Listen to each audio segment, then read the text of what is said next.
Ooh, yeah, ladies and gentlemen, welcome to episode 4 of Shot of Nostalgia. We are doing that deep dive straight through 1995 of ECW. I'm good old Mike Belcaster, and as always is my partner in crime. Live from the No Cell Studios, this is the Ace of the Tavern, Stephen Acefield, and we are about to get extreme, hostile city. And it's, I mean, dude, what else can you ask for? ECW Arena brings the action-packed.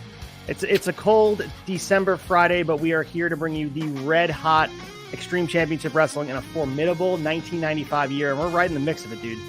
Yeah, no, I cannot wait to go over this beautiful, beautiful show that we just got to rewatch and kind of go over. It's just so good. The lineup is stacked, the roster is stacked, the quality is there. There's love in the air. Dude, it is so great to do this show, and we talked about last week, Three-Way Dance, got some good reviews about that show went, and everybody had a good time listening to it, and we had a great time watching and review it. It's just one of those events that takes you back to why ECW was as important as it is in today's wrestling culture, and we look at that event as a turning point for us. I feel like we finally have this spot to take a look at and say, all right, this is why 1995 is looked at as one of the more important years to be a wrestling fan in the ECW universe. 100%, man. We see, like, we talk about it all day long. The other two big wing companies out there, they're just not up in the game with the realness, and ECW is bringing you the street cred. They are as legit as it gets. They are as real, and yeah, man, as we keep going through these episodes and keep going through these shows, it just gets better and better, and I think the quality is there. I think the content is there. I think I'm enjoying it much more than I was anticipating, brother. Yeah, I mean, I agree with you. And I know a lot of people that are watching these events along with us. Peacock is not the greatest. There's some missing parts. It's like they give you the message prior. Not only do they give you the TVMA message, but they give you we're presenting this in the most complete fashion possible because there's missing pieces of it. And you notice that when you're watching on Peacock, but find a way to just enjoy it and look past the quality of some of the video that gets recreated. I wish that someone would go through and remaster some of this. I know WWE has a lot of money. It'd be through and master this live to a point where it could be crisp, because we watch some of these events and they're amazing. Don't get me wrong, but if they just had a little bit of a finesse, an HD touch to it, I think it'd be great. Yeah, no, you know, I was watching, I can't remember what program or what show or whatever the hell it was I was watching, but it was from like 92. And it looked crystal clear HD, and I was like, man, I wish they would do this for wrestling more often, because it's not too hard to make it happen. It's not too hard to clean up the static and the VHS tape, lines going through everything. So Peacock, WWE, give ECW a little love, brother. Yeah, I know WWE has a lot on their plate right now as far as other content, but I think a big piece of the valuable nature of this ECW library is making it the best potential possible way for people to view it. And if you have the technology to do it, which we do know, people can take old family film reels that were rotting in an attic and make them actually accessible, and people can see them and see faces and see people that are long gone. I think that you can take the actual film, and I'm not sure if it's a warehouse somewhere. I know it's a digital library on a stick somewhere, but I think a lot can be said about having WWE value this and pick it up. Even the ones we watch right now, it's from a tape. So there has to be a way to remaster this, because technology's out there, and you bought this, you know what I'm saying? Like, I'm not sure the exact price that came with buying ECW's library. Like, they bought Smoky Mountain Wrestling, they bought AWA, they buy all these libraries. It doesn't make sense to preserve it in the way that you bought it. Don't you feel like it is intellectual property that's worth something? Absolutely, man. Couldn't have been said better myself. I think that there's a longing for it. I think they should treat, even WCW, they should go back and kind of re-up that footage, the old WWF library. I mean, put some time and effort in categorizing everything, cataloging everything, and making it full HD quality that we should be accustomed to these days. It ain't too hard, man. It's a daunting task. I understand that, but if you just put a few people with their sole intention is you're going to be hired on a stipend for like 2 years, go through the whole ECW library and make it as perfect as possible. And whoever put the WWE Network together, the original one, I'm not talking about the Peacock one, they did a great job. And I can't imagine anybody, when you first had the unenviable task of sifting through all of it and putting in the right order, and even like some of those Coliseum video that are like the best of Bret Hart from 1993 and putting it in the right spot. And there's still stuff missing. And there's a Twitter account that I love to follow that's like, what's new on WWE Network? And they still add things every single day, whether it be an old WWF superstars or whether it be a Smoky Mountain Wrestling. There's pieces of their library that's missing. So, I mean, to maximize the value of what you purchase, I think it should just be like, all right, let's dedicate a whole team to this. Yeah, 100%. All right. So that being said, we're going to be talking, and this is the 4th episode of Shot Nostalgia, ECW 1995. And understand we have 13 episodes in total. So we're almost there, dude. Like 9 episodes to go after this one. And we're going to be reviewing Hostile City Takeover, or Hostile City Showdown, I should say. Easy for me to say, pal. It's an ECW special event in 1995. We recommend that you go along and watch this, maybe put it on in the background, but we'll give you the blow-by-blow, the play-by-play, and everything that was important in context in April of 1995. Oh, yeah.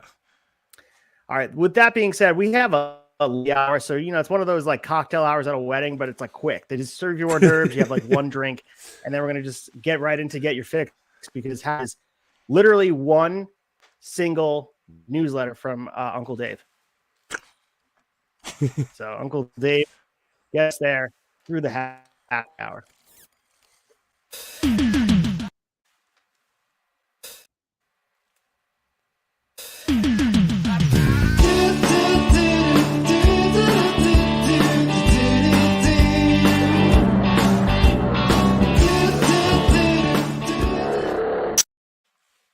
Dusty. We had some Dusty in the news too with War Games happening. I know you gave a little bit of your recap of War Games. You don't have to go too far into, but were you happy to see WWE using War Games? Yeah, of course. I think it's an awesome concept, and I know AEW is doing it, full blown with the lid on the steel cage and everything. But it's nice to see it. I think you have to change with the times. I think Survivor Series needed something to change it up from what it's been, and this is a very fresh way to do it. And of course, give Triple H all the love for carrying on the legacy of Dusty Rhodes, baby, because he is the man that created a lot of the good stuff that we still watch to this day, man. So I'm all for it. ECW had their own version of War Games. In my research about the War Games match, they had that match, I think it was called like something Takeover, or I should have the name in front of me, but they did do a version of this match. I was looking at all the history of War Games and the different variations of it. It was in the newsletter that dropped on December 5th, which was on Tuesday of this week. So go back and check it out. Dave Meltzer. Shout out to our boy, Dave Meltzer. And also the other thing is he comes out with yearbooks every single year. And we want to talk about serendipity and circumstance and how this is all connected to the universe. Guess what year he's coming out with this year? Full. It's got to be 95. It is absolutely 1995. And when I saw he announced it, it's on sale on Amazon right now. So if you guys want, and really what it is, it's a compilation of every newsletter and also the unreleased newsletters. And he's doing backlog newsletters of back issues that were unreleased or not unreleased. They were untyped up, because you have to understand, back in 1991 or 1992, even 95, he's typing on a typewriter, maybe a word processor. It's sitting somewhere in physical copy. So no one's translated that onto digital platforms. So we have access to the archives. But we are kind of tied to having to do a year that has the newsletter. And it would be so great if we can go back and find. He said he has one from 1987. So for us to go back to Crockett 1987, if we had the newsletters from him, that would be fantastic. Yeah, that's insane. Just the depth that he goes to. The yearbook thing is just asinine awesome. Like, who does that? Yeah, $30, man. $30, and he put together. It's in a nice, like, it's not leather bound, it's not hardcover, it's soft cover, but it has a spine to it. You flip through it. It's a nice little coffee table gift if you're looking for something for a wrestling fan in your life. Damn. Well, hey guys, you know what we want for Christmas, right? He's been doing the yearbooks for a few years now. I think he's done 2014 was last year. He's done 2007. Years that have a huge influx of like potential change in the wrestling business. And 95 was one of them. It was the start of Nitro, ECW. 95 was a huge year in the wrestling world. And I can't wait. I'm purchasing it. So if anyone's listening to this that buys me Christmas gifts, don't, because I already ordered it off Amazon. So I can't wait to go through it. We'll be long done with ECW by then. But I'm just curious how it all ties together and how he formats it, because the 2014 one was a little bit different than just copy and pasting and put them in order of the newsletter. So dude, I can talk about the newsletter all day. It's just a fantastic resource for wrestling fans. 100%, especially in the past, and like we talk about it all the time, that the news nowadays gets all mucked up with all the different shit going on, how many different people are out here reporting, but Meltzer and the newsletter were the thing back in the day. And I mean, going all the way until at least the mid 2000s, he was the only guy that had it right, and I'm here all day to defend his honor. And damn it, I will. And I know I memed myself in that short where Tom was making fun of me. But I was specifically talking about, when I said dirt sheets, I talk about The Observer. It's the only one I consume. So if you guys know me and you listen to anything I talk about on, whether it be current day product or past product, I'm referring to the newsletter. If I'm talking about dirt sheets, I'm not talking about anything else, not the PW Torch. I'm not talking about Sean Ross Sapp. I'm talking about Dave Meltzer. In my opinion, even if the information he has is wrong, it's not because he's lying to you to try to get his own agenda across. And I think that's what people have to understand. He's only reporting the news he has. So we see through the newsletter. We did all of 1996. We're halfway through 95 now. There's a lot that comes true. There is a lot that he gets wrong, but it's not ill-intentioned. It's not actually looking at it and saying, I'm going to lie to get myself over. It has nothing to do with that. It's just he had the wrong information. Sometimes he predicts things wrong, but sometimes, dude, 30 years in the past, he nails some shit, especially ECW's influence. Yeah, no, 100%, man. And you can't argue with facts, right? And that's basically what it is. The guy is a 9 out of 10 every time, easily. And I mean, what's more betting odds? Who wouldn't fuck with that? So yeah, I mean, I'll defend it all day. And the newsletter is the key ingredient to Shot Nostalgia, what makes it hum. Of course, you and I sitting here can watch the product, we can give our take on it, but someone who was reporting on it in a consistent manner in 1995, it's so valuable to what we're doing here, and I don't think it'd be worth doing unless we had someone's perspective that was there. No, 100%.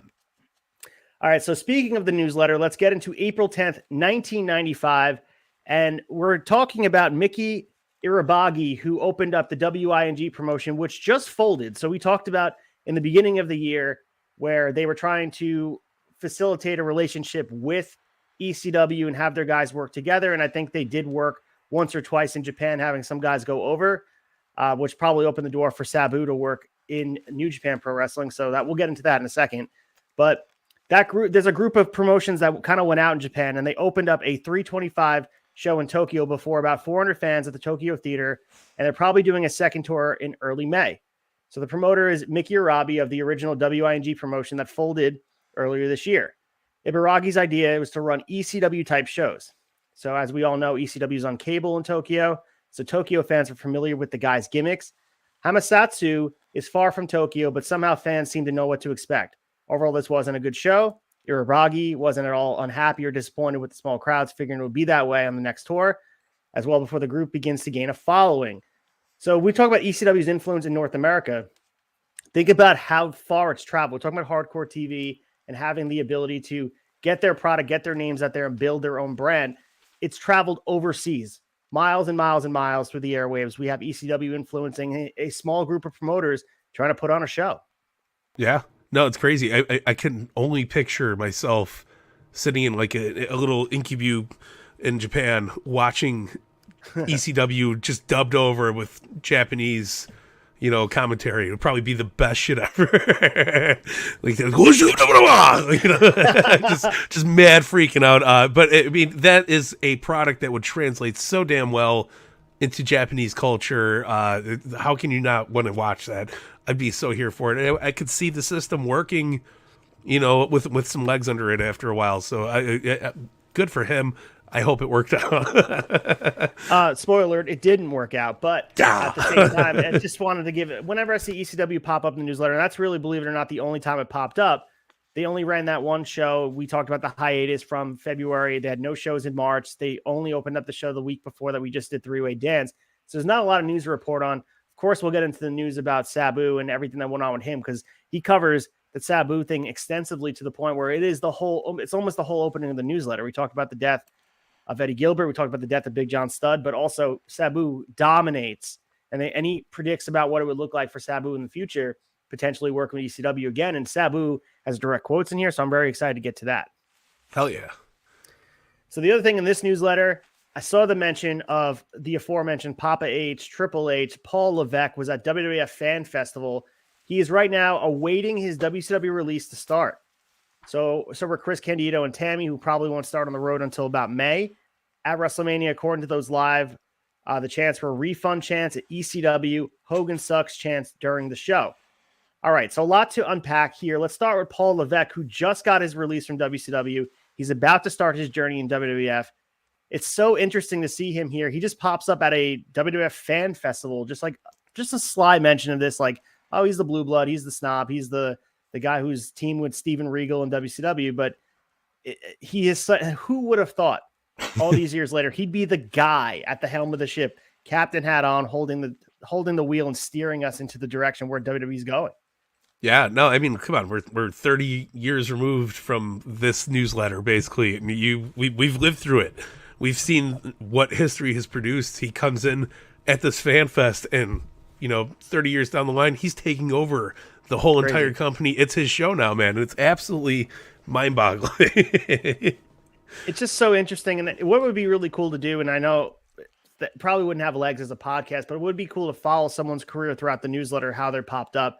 And Triple H's first mention in WWE, we've seen him mentioned in 1995 for WCW and about being an up-and-coming talent, because it's not like people didn't know he was going to be a star.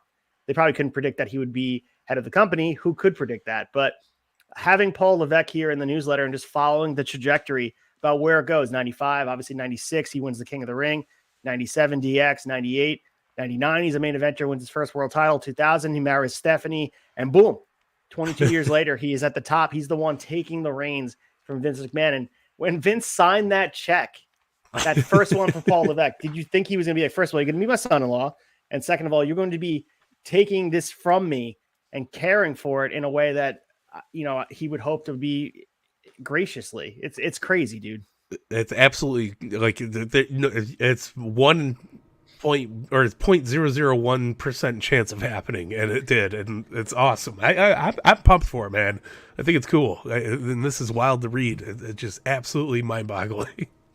So the other things in the newsletter. So from that newsletter, there was a whole ECW fan letter section. We did it last week. We got some good feedback from other people that watched the show about they like hearing from the people that are watching the product. And we have a few people to talk about. A couple guys from Jersey, from Canada, all over the place. So let's start with William Diswati. That's his name. He's from Hoboken, New Jersey. So right around Tom's parts, stomping around with Tom. Whoa. So this is the quote from him. Hope Paul Lee doesn't self-destruct. The television and house shows he's created surpassed Vince McMahon at his best. He's single-handedly bringing pro wrestling into the 90s. UFC is fabulous in its own way. We've got to give William some credit here.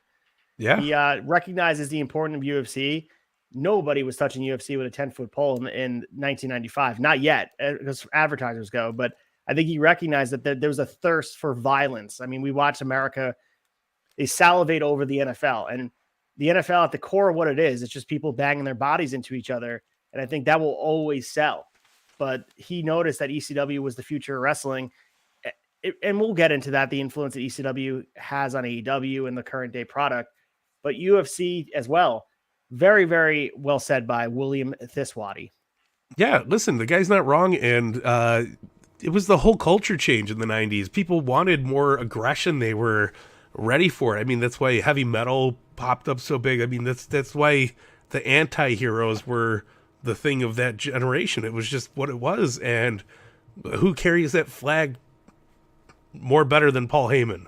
or you know, the guys that were running UFC at the time. I almost said Dana White, but he doesn't come into the picture until way longer down the line. But yeah, man, I think people wanted more realism and more violence. But I mean, the two things click in hand.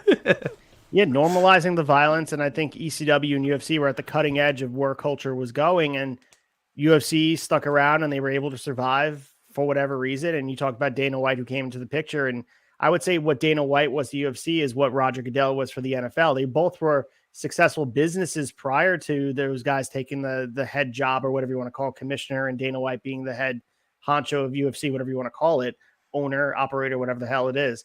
But those guys are the ones that took it into a direction that you can't understate their importance of it. So Dana White took what was a stable business and turned it into a multi-billion-dollar industry, and at the helm of MMA, which was always popular in its own right, but it took a bit for it to get funding and get people. I mean, it was only a few years ago that we were able to have it here in New York. MSG wouldn't allow it here. That's how, in its infancy, the popularity is. No, 100%, man. All right, let's go with Gary Will in Waterloo, Ontario. And he said, as you probably know, many ECW followers are griping about your review on the February 4th show. I read their complaints before my observer came. When I did, I had a tough time finding out what it was anyone was so upset about. English, pal. The complaints for the standard, everyone had a great time line. That was every newspaper gets whenever there's negative concert review, except your review wasn't even negative. Real strange. So interesting take from Gary Will. Any thoughts on that? I feel like there's not much in that. No, I think he's just, this is a typical wrestling fan going after other wrestling fans. Like, just enjoy the show, man. Help you, Mark. Like, sit down, buy your ticket, get your nachos, and I don't know what everybody's complaining about. But Gary, yeah, man, you're stretching. But he's Canadian. He's very, his criticism's very polite.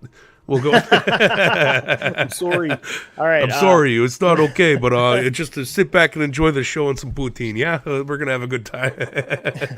Was that Sabu or a Canadian? I'm not sure. Yeah. It's both. They were.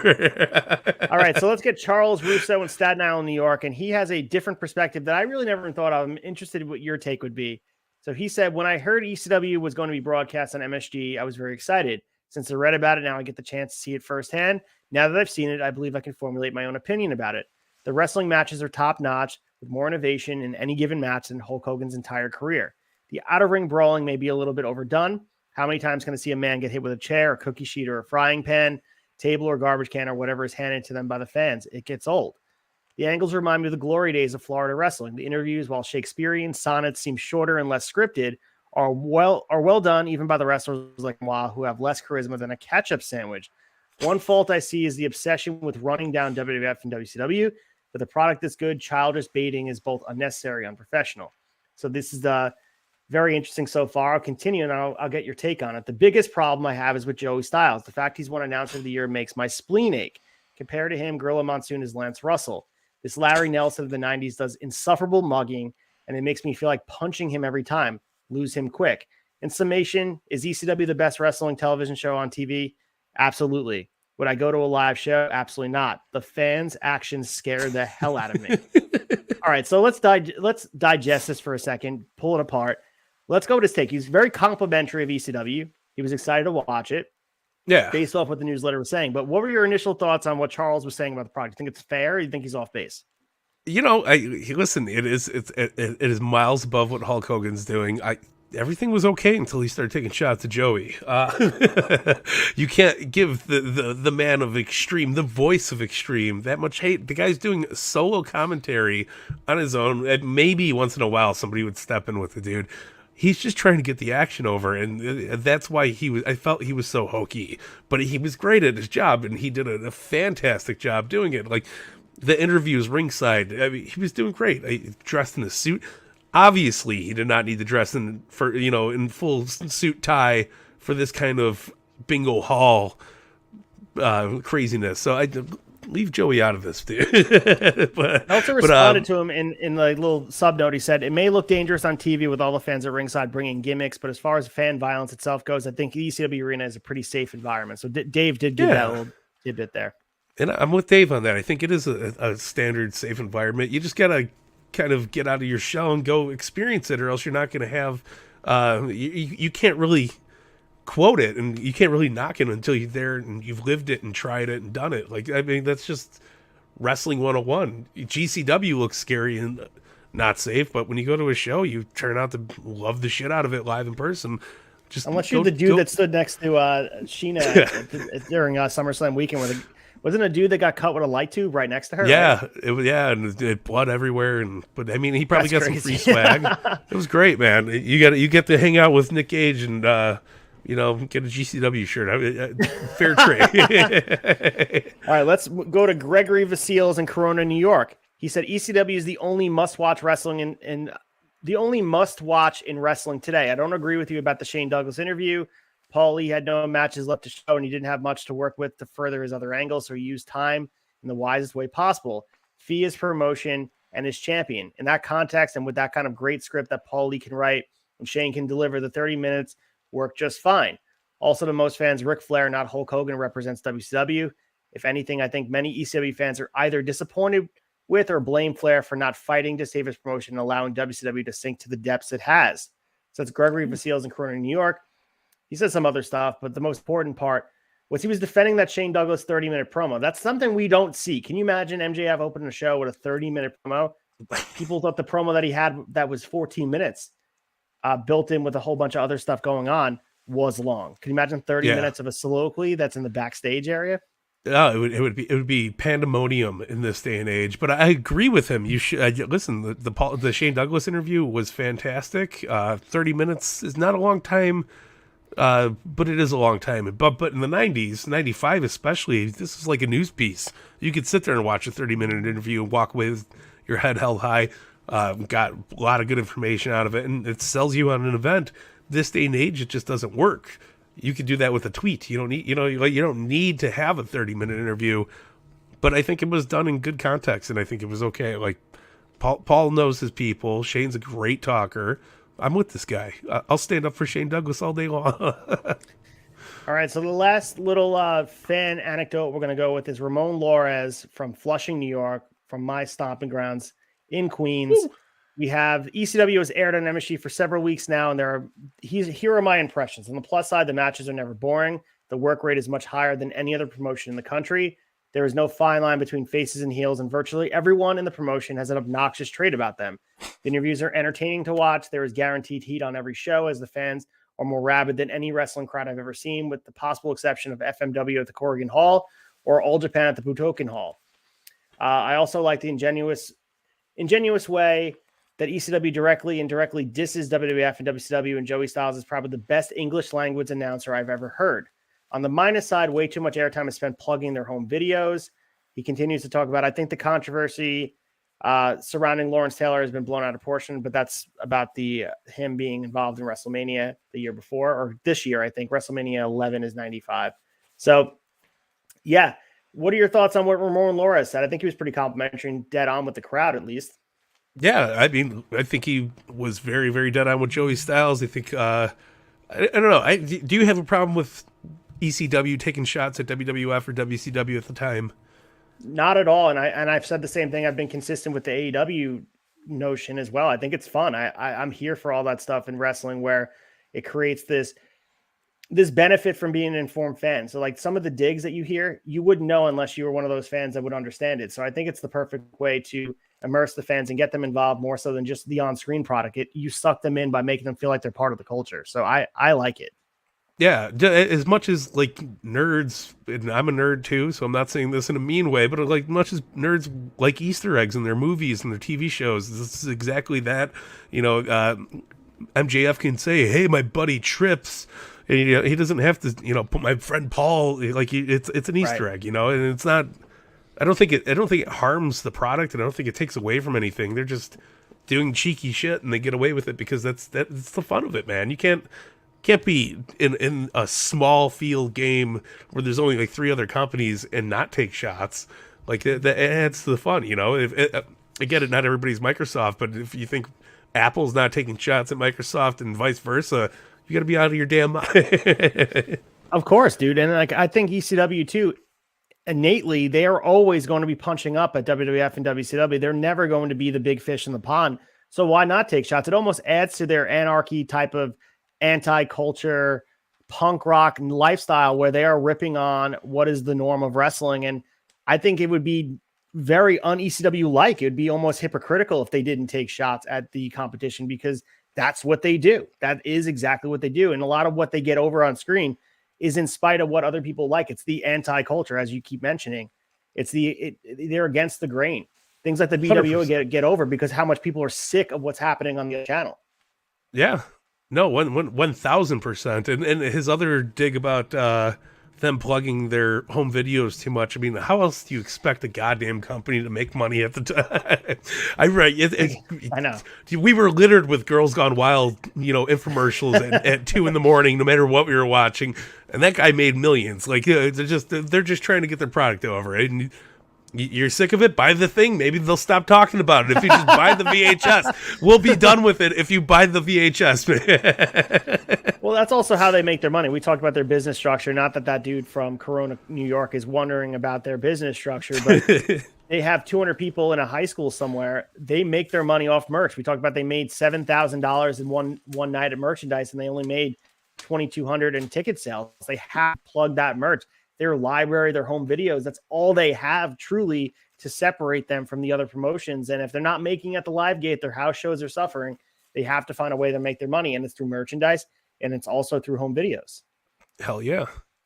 All right, let's move to the April 17th newsletter quickly.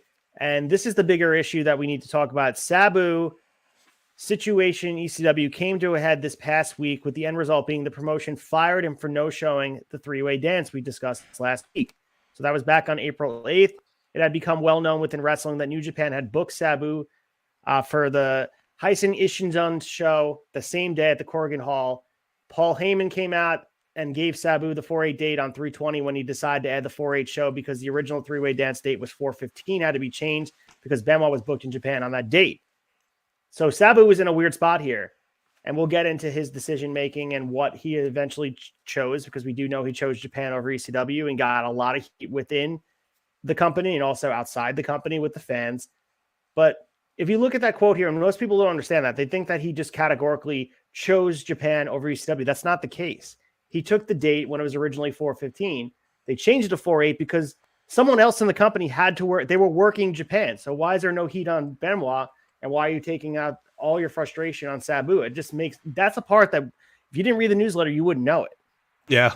No, even to this day, I still thought he just no-showed the show, and Paulie was pissed and just threw him under the bus in front of the fans, which this is painting a completely different picture than that narrative. So this is refreshing to read, man.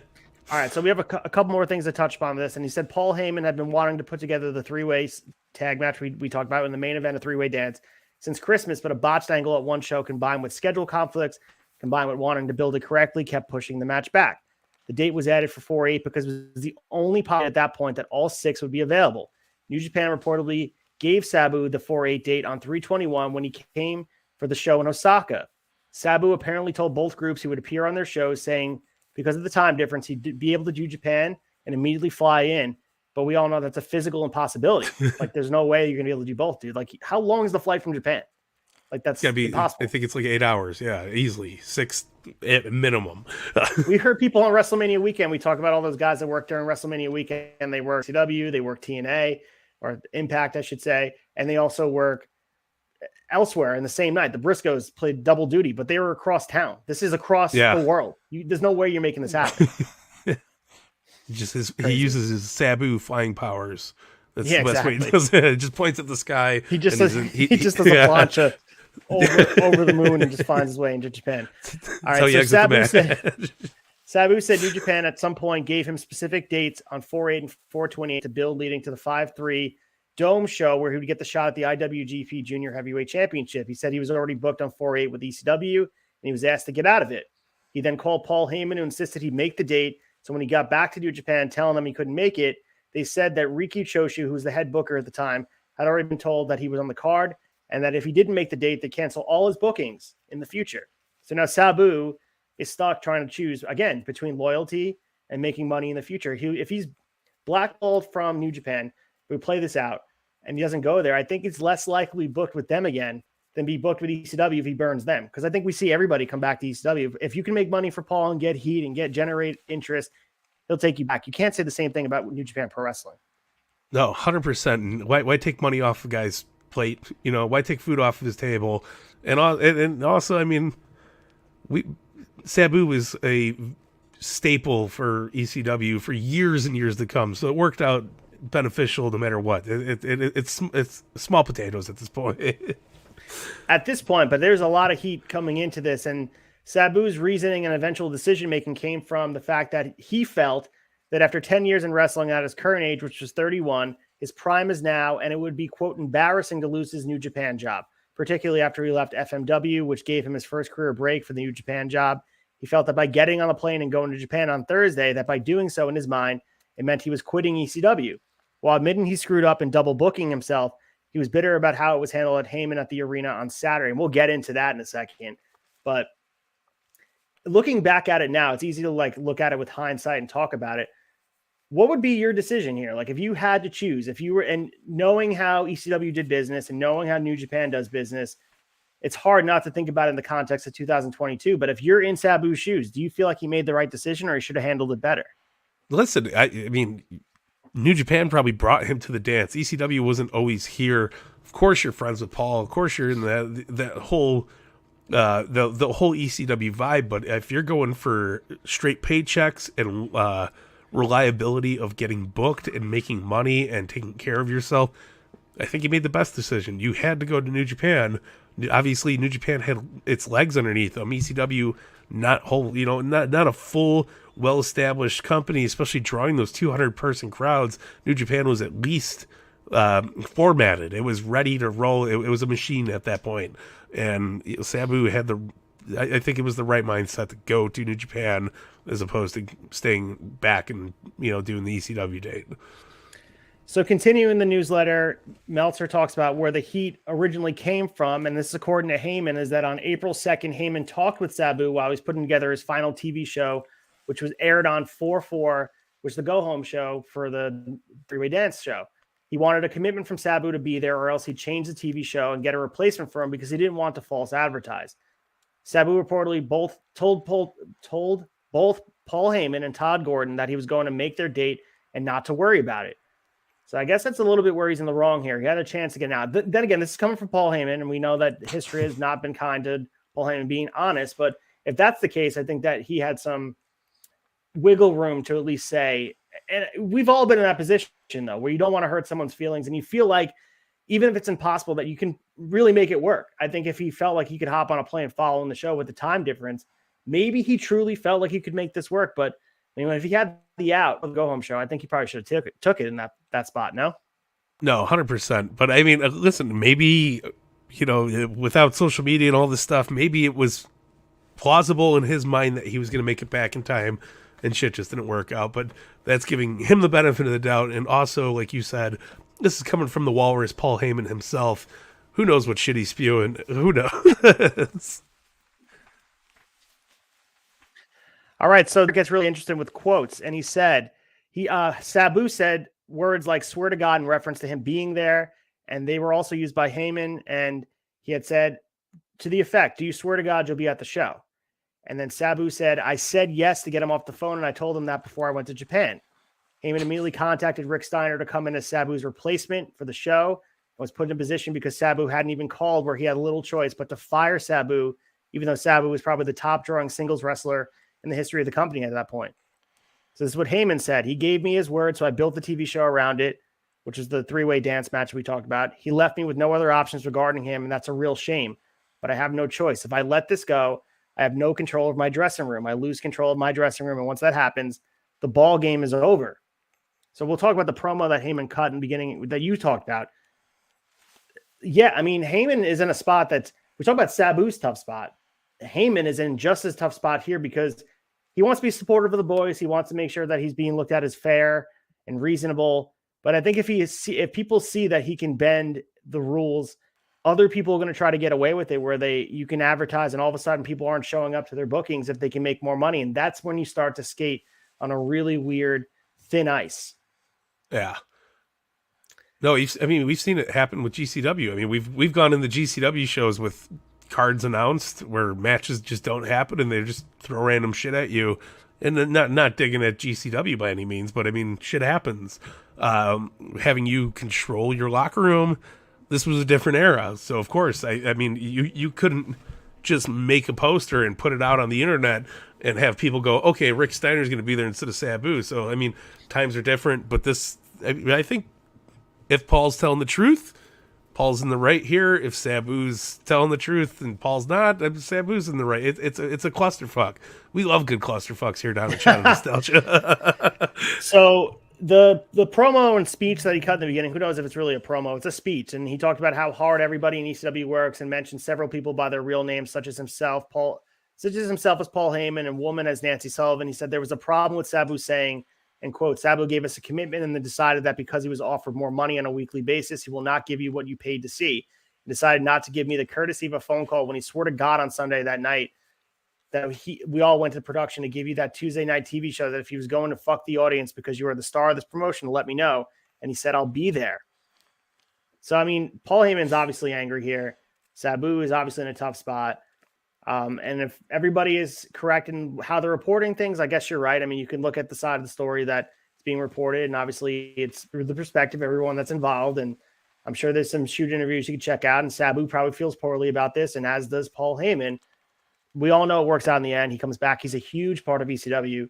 They were able to put their differences aside after this spat in 1995. Because don't forget that Sabu put his whole life on the line for ECW every single night. Want to look at it from the promoter side, but also look at it from the talent side. He broke his neck in the ring. And the guy continued to work well after that and not change his style. Went out there and gave everybody a show, whether it's in front of 200 people, 2,000 people. So I don't know. I'm always going to side with the talent. I understand that people have to make their money, but Sabu is someone that, he was in a tough spot. And I really can't say I blame him, especially now they open up the books and see how Paul Heyman was doing business, cutting checks that weren't able to be cashed, all that stuff. So maybe Sabu was thinking about the future. Maybe he saw the writing on the wall. Yeah, 100%. But I will say to anybody out there, go look up this speech from Paul Heyman, because it's one of those things where the Kool-Aid is pouring heavy. You feel it when he's in that ring and he goes, Sabu's trying to fuck the fans. And like, you're like, oh man, I can't believe Sabu. Like you're right there with him. You're like, man, fuck Sabu. So as Paulie does, he's got the devil's Kool-Aid and he pours heavy, man. So you kind of fall into that trap and you're feeling it when you watch it. The other thing he said is, you voted with your dollars to see him, and Sabu decided to go to Japan. At this point, a fuck Sabu chant began in the building. That happened sporadically throughout the night. Heyman responded by saying, I got news for you. You're right. Fuck him. The only way he's going to walk his miserable ass back in that door anymore is if you people say we forgive him. At this point, people started swearing at Sabu like crazy. And Heyman said, I'll bring him back if you say so. And the crowd continued to chant, fuck Sabu. And he said, I want to get the show started. So on behalf of Todd Gordon, every single wrestler was going to bust his ass tonight to give you more than your money's worth. Here's the offer from all of us. We have something in mind. If you're upset about Sabu, we want you to watch the first half of the show on us. At intermission, go to the front door and get a refund. So calling people's bluff, trying to go good faith with the wrestling. And we always talk about false advertising. A lot of wrestling promotions are guilty of it, at WWE all the way down to your local independent. And Paul Heyman, he never wanted to false advertise. That's something about his cards. He built up that three-way tag match. He felt like he was letting people down. And yeah, Rick Steiner was an attraction. It was awesome. But it wasn't quite it wasn't Taz and Sabu. It wasn't exactly what you had built up for months and months. No, absolutely. But I mean, that's Paul's magic. He had something as a backup plan that delivered possibly twice down. It was such a good, it was a good backup plan. And yeah, man, I want to know how many people actually got up mid-show and went and got a refund after that, because I think you're already enthralled with it all after that first match or two, that you're sticking around for the whole thing. And I think Paul knew that going into that speech. So he's like, come on, you want the refund? You can come get the fucking refund. Nobody's getting refunds at that point. They're already, nachos and, 2 $8 beers deep. They're having a great time. So there's a whole bunch more in here. If you guys are interested, go and check it out in the Observer archives. It is very, very fascinating. I could read it all day. that's the main part of it. But this doesn't end here. This is sort of has a ripple effect throughout ECW and sets the tone about you're going to put the promotion first over your needs. And a lot of guys did that for the betterment of ECW, but they put their bodies on the line, and some of them weren't collecting a paycheck. We heard all those stories about those guys that didn't get paid for some of the bumps they took, and they did it because of the banner, the 3 letters. And credit to Paul Heyman for creating that culture that people wanted to rally behind. We talk about motivating people and getting us, goosebumps for that barely legal famous thing from Beyond the Mat, that promo he cut in the locker room about being on pay-per-view. Fuck, man. Like, if you have people who go behind you like that, he had soldiers that were willing to die for the brand. And that's something we haven't really seen in wrestling. No, and it's still, up until this day, it's been really hard to replicate that passion from any locker room. So it was magical. Absolutely. So the ECW show itself, as far as money-wise, it drew a packed house of approximately 1150. It was considered good by everyone involved, although not as good as the previous 2 shows. Public Enemy wound up with the ECW tag titles, as we talked about. Eddie Guerrero was the most over guy in the crowd. That's what Meltzer saying, which is awesome to hear. Eddie's still getting his legs under him as far as North American crowds go, but we've seen him catch fire last 2 events, and the event we're about to talk about, this is coming out part. Eddie Guerrero becomes a household name as far as wrestling fans go. Yeah, no, 100%. To give you context about Sabu, he lost in a double countout with the WAR International Junior Heavyweight Championship on the line against Gato. So a little familiar name, who became the head booker and right now the head booker of New Japan Pro Wrestling, which is ironic, wrestling Gato in the second match on the 4-8 show.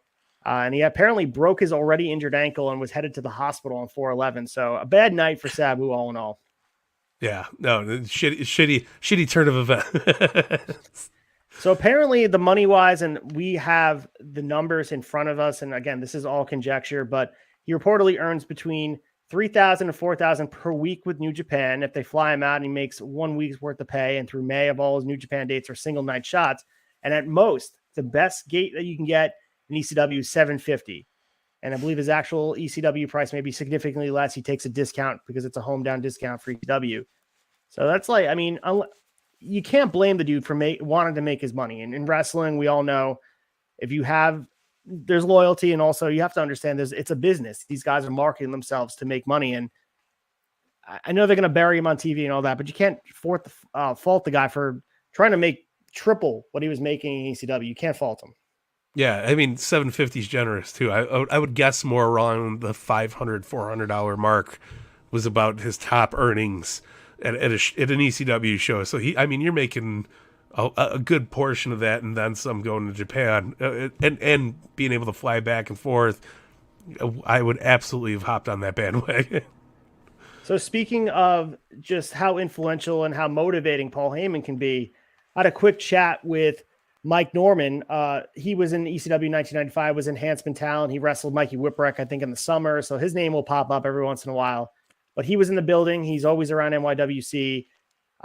Suffolk Wrestling Alliance ran a show, and I just happened to be there with some of the Remarkable Wrestling guys. He was in the building, chatted with him a little bit. I was connected with him because he was mentioned by some of the NYWC guys had mentioned we do this podcast, and ECW guys are connected in this area. And he had mentioned why, come on the show and have a conversation. I finally was able to link up with him and talk to him informally. Obviously, we're going to get him on here to have a conversation with the both of us, maybe me in person, just get his ideas about things like this, about how Paul Heyman can get people to do whatever he wants, and how the locker room was. And even though he was enhancement talent, he was a part of the culture, and he was just as much a part of the fabric of what ECW was. So I'm so, curious to hear his takes on things like this. But he had mentioned that Paul Heyman got people so motivated, so pumped up, that even as a guy that he had said, even as an enhancement talent, I'm sitting back there ready to run through a wall for this guy.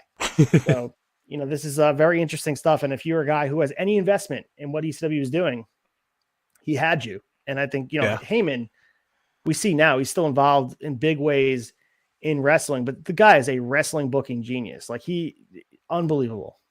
Yeah, none too better. I will tell you that. And still to this day, you watch that barely legal thing, as you were mentioning earlier, that pre-show, fighting words from Paul Heyman, fuck you, you're wrong. Fuck you, we're right. Like he sets whole different tone of us versus them, and the guy could sell a ketchup popsicle to a lady in white gloves.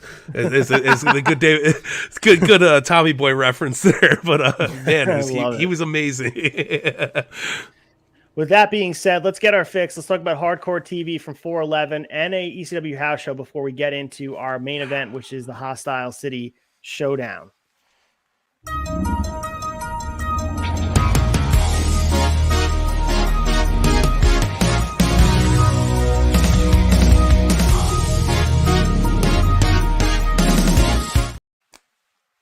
Just picture Tully Blanchard now hanging out with Hulk Hogan pre-match, like, brother.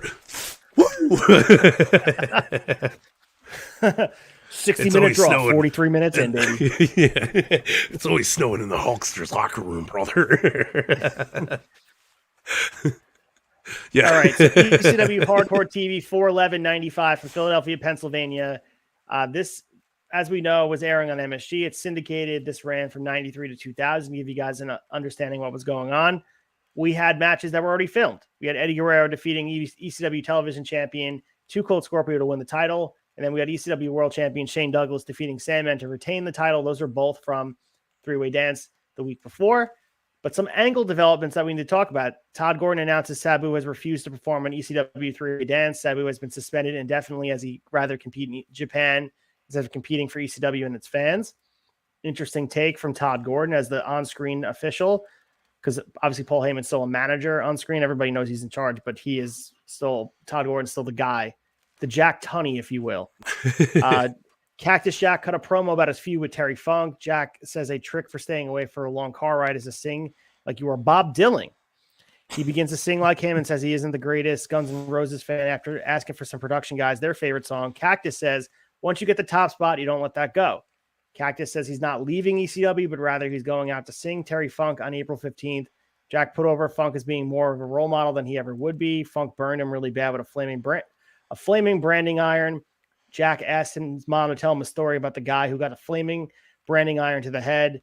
Good promo by Jack Foley, whatever you want to call him. But this was the great promo. This was right in like the sweet spot of where he gets that sort of crazy eyes where that Mankind character thrived. But this Cactus promo was awesome. No, I love it. You could see it too when Foley's cutting promos, especially like these early ECW days. That he does have a twinkle in his eye when he starts getting crazy and starts talking like this, and like you fall in love with it. And I mean, how can you not? And he was so beautifully well spoken that like you couldn't help but love Mrs. Foley's baby boy. So Funk then cuts a promo right after him. He has the branding iron with him, and he says he's 95% sure if you take a sobbing fool and make them into a whore, is all you're going to get is a degenerate chili. So I don't know what the hell that means that Terry Funk said, but I'm going to add it to my repertoire of vernacular. So good promo by Funk. He ends it with saying that he has something to live for while Cactus doesn't have that. Funk ends the segment laughing because Jack is all his next week or whatever. So good promo, and this is an appropriate way to use Hardcore TV. If you pop this on late at night, I mean, it would catch your eye. Both these guys cutting promos, two of the best in the business. Yeah, you'll wake up a little bit. You'll be like, damn, all right, I'm invested. Show me what's up.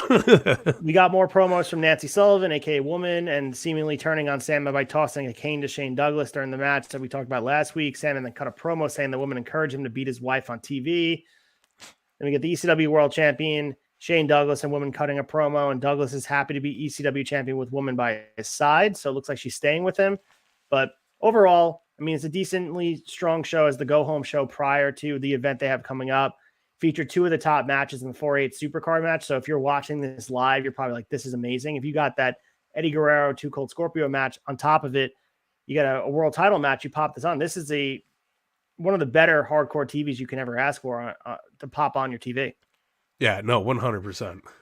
So Douglas and Salmon are able to make their feud interesting with their promos, in my opinion. I mean, that's all they have. And the point I was making last week, and I think we both kind of agree on this, is it's kind of telling that Paul Heyman in his spot here with an hour on MSG midnight, he's able to get these characters over and make them beloved more so than AEW is able to do with 3 hours of television and all of the machine behind them. We think about the con machine that's behind AEW. They didn't have this in ECW. It was as a mom and pop as it goes. But Ray Dudley's making the goddamn shirts, and they're driving to the towns together. There's no luxury with ECW, but AEW can really pull from this. We talk about being influenced by Eric Bischoff. We should really go into developing characters and making them meaningful to the fans from the bare bones that is ECW hardcore television. Yeah, no, and you nailed it right on the head. I mean, the only stretches that happen, I would say, on AEW's part is maybe being the Elite is a little bit more towards your hardcore TV as opposed to your rampages and stuff. But again, they're still, I mean, those are all, that's the Cool Kids Club. That's the Inside Jokes team, you know, so it's hard to catch up onto that and then kind of fall in love with it, as opposed to here where they're putting it all out there for you to watch, kind of suck it all in and feel it. I feel like no wrestling company does that anymore. It doesn't matter who it is. And this is a very good thing that anybody can look back on and learn how to handle character development. 100%. I completely agree. And we get character development with Eddie Guerrero in a short period of time. And I looked at how long he was in ECW as far as being there. And it felt like he was there for a while, because people look back at this time there as very influential, a big piece of what his career was. But if you look at it in total, it's 6 months. And that's crazy to think about, that he only spent 6 months in ECW, and he really made his mark. And yet the next 6 months right here, we're in one of the 6 months that he's going to be tearing it up. It's going to be a lot of fun. It's a fun viewing experience. It's kind of why we picked ECW 1995, among other reasons. But Eddie being there, we always see that like blurry Too Cold Scorpio match, like highlights on the different video packages. You also see those matches with Benoit and Dean Malenko, and they're like, yeah, he was tearing it up there, changing the game. Now that we're seeing it in context, it's not hyperbole. It's absolutely true. Yeah, and it's awesome to go back and experience it all over again, because my God, what a career that man had. It's a shame he's gone, and Eddie Guerrero is one of those guys that just gets better with time as you watch wrestling progress. He sort of was, wrestling progressing is just trying to catch up to where Eddie Guerrero was. Even in 1996, 1997, the guy was well above. And I always think about that CM Punk interview. I don't know if you've seen that documentary that he did for WWE, and when he talks about that short run where Eddie was fired for sobriety issues from WWE, and he worked the Indies, and he worked Ring of Honor while CM Punk was Ring of Honor champion. And CM Punk's like, I thought I was good, and then I wrestled Eddie and realized I was shit. Like, Eddie was just so polished. From a wrestling family, and had the experience of a guy like Jericho working Mexico, Japan. You're seasoned to a point where that's why we talk about the independent wrestlers. Taking dates and working all different environments, different styles is the best thing you can do. It's the best learning on the job training. No, everybody can tie their shoes, but nobody tied their shoes better than Eddie Guerrero, man. All right, so Extreme Championship Wrestling house show they have a show the day before that Hostile City Showdown. So 4/14/1995 from Flagstaff, Pennsylvania. Our opening contest was Taz defeating Stevie Richards. We also got Dean Malenko defeating Mikey Whipwreck via DQ. Whipwreck and Malenko is an interesting match. I'm not sure if we see them on pay-per-view or Supercard anywhere, but they are an interesting styles clash that has me intrigued. I'd watch it. I'd be here for it. Mikey selling with Malenko's technical just shenanigans would be awesome. We have the ECW Tag Team Championship on the line. Public Enemy defeating the Pitbulls. Ian Rotten defeated Axel Rotten in a strap match. These guys, even on house shows, are kicking the shit out of each other. No off nights for the Rottens. No. we also had Tommy Dreamer defeating Raven. And in the main event, ECW World Champion Shane Douglas and Cactus Jack teamed up to defeat Sandman and Ron Simmons. So, looking at the card, pretty decent card. I would love to see this play out on a super card.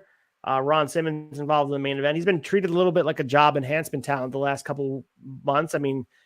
He's presented that first show as a main eventer when he's wrestling Douglas, but then after that, he's been just sort of peppered in, and he's going to be well off. He's going to be gone soon, going to WCW and then back to WWF. But yeah, interesting main event for sure.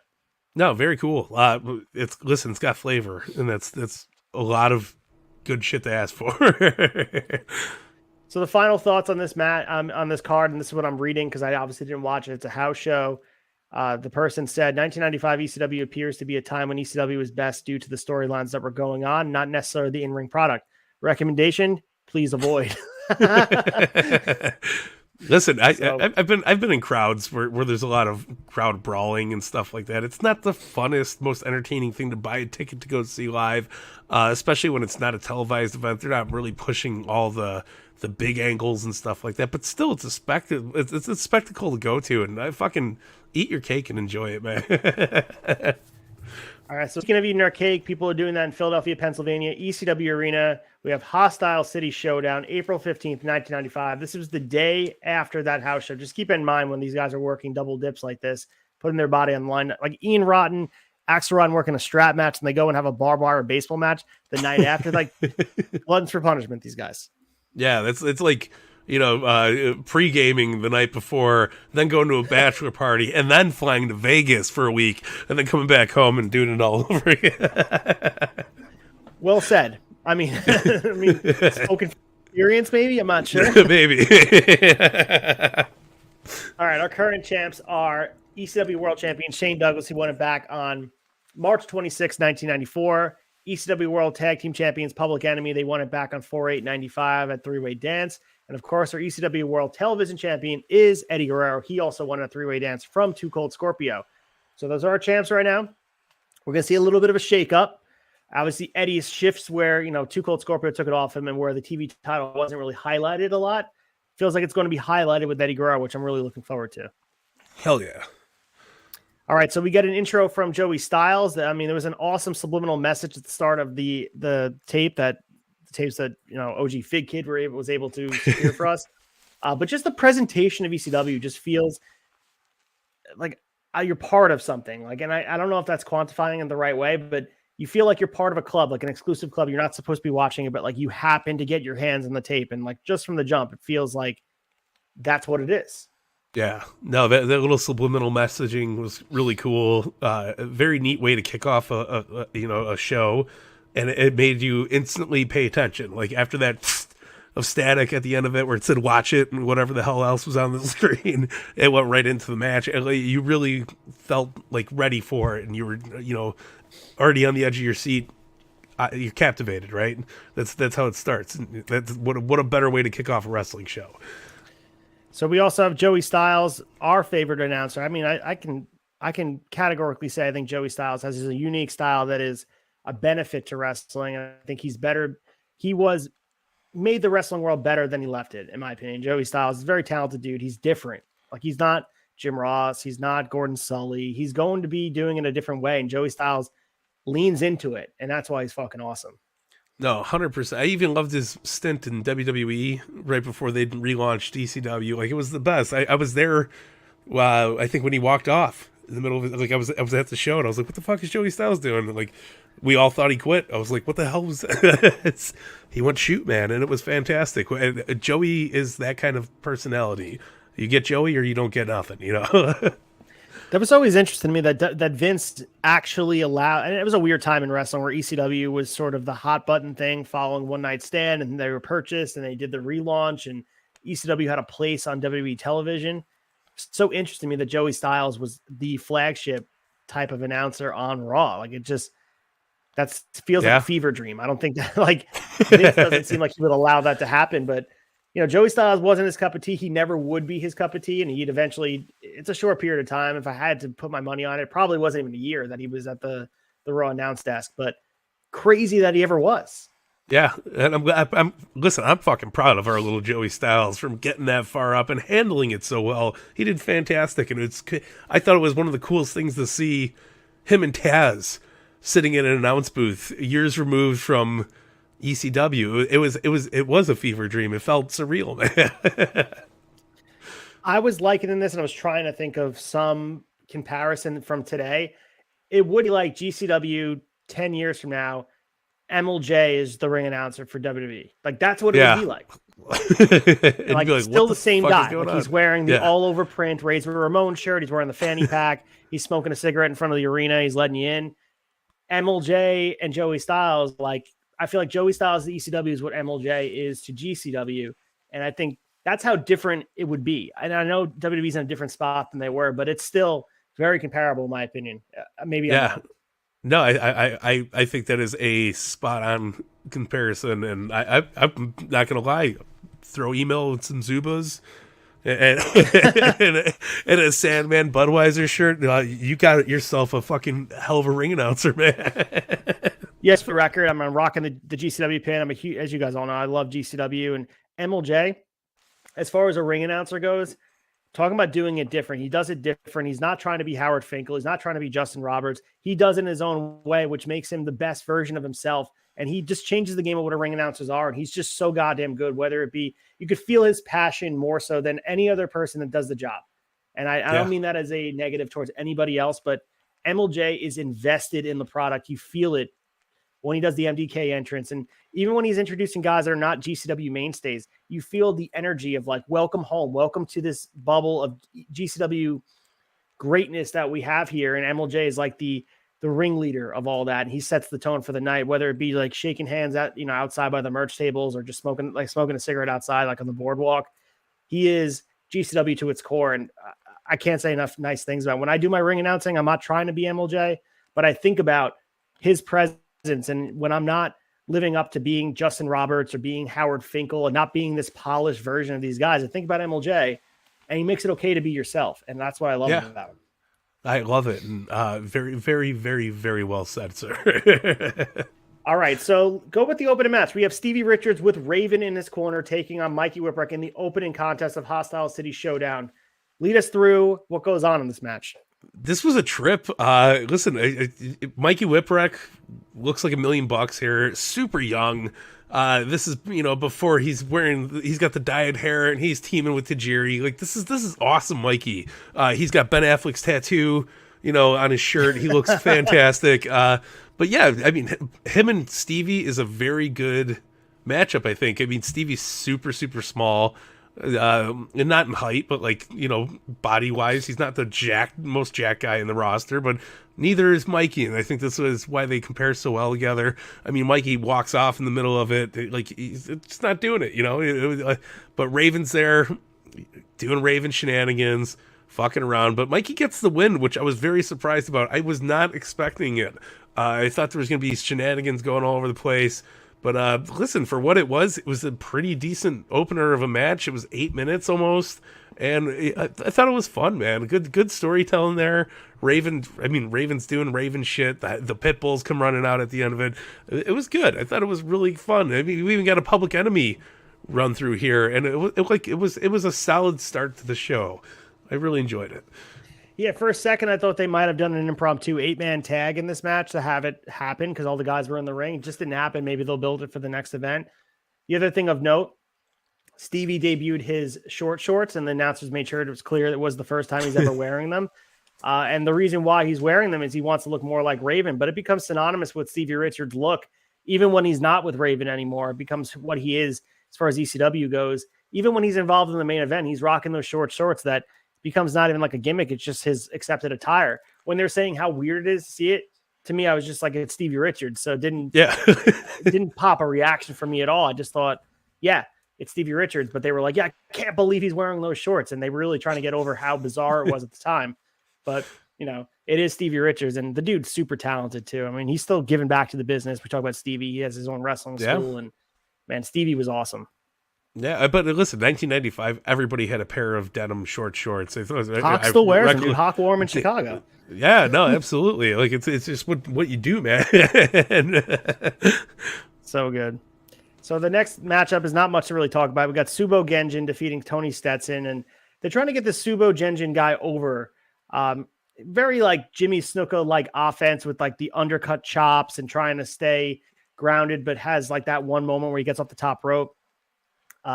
Delivered a leg drop for the win on Stetson. Stetson's doing jobs on a nightly basis here in ECW. Not much to talk about. Subo Genjin, curious what he goes on to do. It's not much in ECW, so not much to talk about here. The crowd was completely dead, had no care for this match. So it was a nice little introduction into our next match, which was chaotic. And I'll let you lead the way because you seem like they're your dudes. The Rottens. Oh, yeah. I mean, I wouldn't don't give me that label necessarily. You're more your dudes than my dudes, I feel like. I will stand up onto the hardcore wrestling world, but the Rottens are a little bit too much sometimes. But hey, it's okay. I'm here for it. So yeah, it's a viewer's choice match. if you will. But barbed wire baseball match, and as obviously we're following the feud of Ian and Axel Rotten. This is gruesome. This is crazy. Lots of blood, lots of weapons, lots of just barbaric, chaotic bullshit going on. And of course, it would be. It's Ian Rotten versus Axel Rotten, right? They gave it some time. It's. I mean, there was a lot of brawling around the arena. 9 minutes. Ian Rotten gets the win. It was okay. I was expecting a little bit more gruesome for a barbed wire match, but I mean, there's parts where the barbed wire is sticking out. It's stuck to their body. You can see it flailing all over the place. If this is what you're into, man, you would love this match. If this is like, if you were an IWA Mid-South like kind of guy, this is your shtick. You know, you're loving it. GCW, you're there for the blood and you know the light tubes, bro. This is it. Yeah, it wasn't a bad match. I mean, now that I'm like understanding what I'm getting out of these matches, I'm able to go in with a fresh perspective. Yeah. When you're going in and like you're looking for that Eddie Guerrero type of style, which I wasn't, but I was thinking it was going to be a little bit different than what we were seeing. But going in, now it's up in the ante of what can they do to make each other bleed a little bit more. And that's what they did. I mean, we got barbed wire sticking to them. We got raking across the back of the head. They're just bleeding from the jump. It's like, it's weird that they ever stop bleeding from night to night. Yeah. Like, they should just stay bleeding like consistently for 6 months, because that's what it is. Since they're really no text messaging and no ability to communicate with each other, people were surprised to see a barbed wire baseball match. It was a viewer's choice. So the way they were able to get their opinions, and I think you had to write in or call in to get this stipulation chosen. And, you know, similar to Taboo Tuesday, Cyber Sunday that WWE's doing, I guess this was their version of it, at the forefront of having the viewers choose how these guys are going to beat the shit out of each other like a horror movie. Yeah, it was the originators of viewer choice matches, man. This was your Raw Roulette, your Cyber Sunday. This is everything you could possibly imagine and more. But I mean, it would have been better if you did it with two other guys. Maybe I would be more impressed if the Rotten brothers had like a gauze on the pole match, or like, you know, a first aid kit on a pole match. Like that would be like the anti-hardcore. You'd be like, holy shit, he's got the isotope alcohol. It's 90% proof. He's pouring it on his boo boo. But it was for what it was fun. It was bad. You know what's crazy, dude? Just to show you the perspective of where people were and whatever. He's probably joking, but the sign guy who's always in the front, had a sign that says, "I want to see chainsaws." So that's where you run the risk of like building things up to where are you going from here? And I know you talk about the glass on the fist, but what else could these guys do to each other? You're working every month against each other with these crazy stipulations that, of course, someone's going to ask for a chainsaw. You're going to have to cut each other's head off to make it even like get a reaction. People were sitting there like, we saw this last month. Yeah. Well, in defense of that, they haven't even seen New Jack yet. So just wait. At least New Jack plays Ice Cube while he's beating the shit out of people. Yeah. Fair enough. He's got the shopping cart. Like, New Jack was a different breed, man. Like that guy was man. he changed the game for sure. But if you're here for that type of thing, as you mentioned, this is your shit. If you are someone who loves hardcore, I don't want to call it junk wrestling, but like not really, styled wrestling and just beating you up with weapons. And there is a certain aesthetic to it. We've all been there. WWE had that division for so long that is remembered very fondly, that 24/7 title and those hardcore matches on TV. There was a time and place on Raw where these matches, not to this level with barbed wire baseball, but where there was hardcore matches with street signs and trash can lids. This used to happen every single match, or at least every show, I should say, on Raw and SmackDown. Yeah, it didn't matter who you were on the card or what company you were working for. This style of wrestling took over for sure. I mean, we've seen it in WCW, we've seen it in WWF, we've seen it in WWE, we've seen it in recent WWE. Like, it's still got its niche audience, and I'm cool with it. Like, you want to watch Axel and Ian Rotten beat the piss out of each other? My goodness, it was sign up. This is it. So with that being said, we get Raven, Stevie Richards, and Beulah comes out. Richards grabs the mic. He explains that Dreamer turned down the 320-pound zit-face Beulah back at summer camp, and the only guy who treated her right was Raven. And then tonight, Stevie says that Raven will crucify Tommy Dreamer. this Beulah storyline is interesting, and it's been going on for about 4 months now since we've seen the debut, since we started this. That was the first episode of Shot Nostalgia we did for 1995.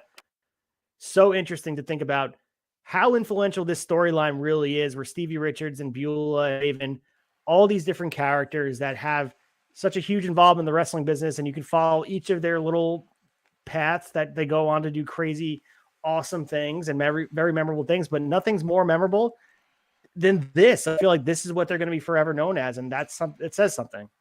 Yeah, no, 100%. I mean, this again, I echoed it last week. I'm going to say it again. I think this is the best of storyline of, you know, jock versus rebel kid. You know, this is your high school rivalry all put together in one wrestling program, and it went on for years, and it's the best shit ever. Like, Raven's that neighbor that's playing music at 2 a.m. and fucking blaring shit and got parties all the time. Tommy Dreamer's the guy that's like, I gotta wake up and do fucking football practice at 7 a.m. Shut the fuck up. Like, it really gets that. But this match here that's coming up is, I feel like this is in every ECW package. Everything you throw on the rise and fall of ECW, you go on the network and watch any special, you're gonna see the clips from Tommy Dreamer at the end of this, and you it echoes through time. I mean, this is EC fucking W, man.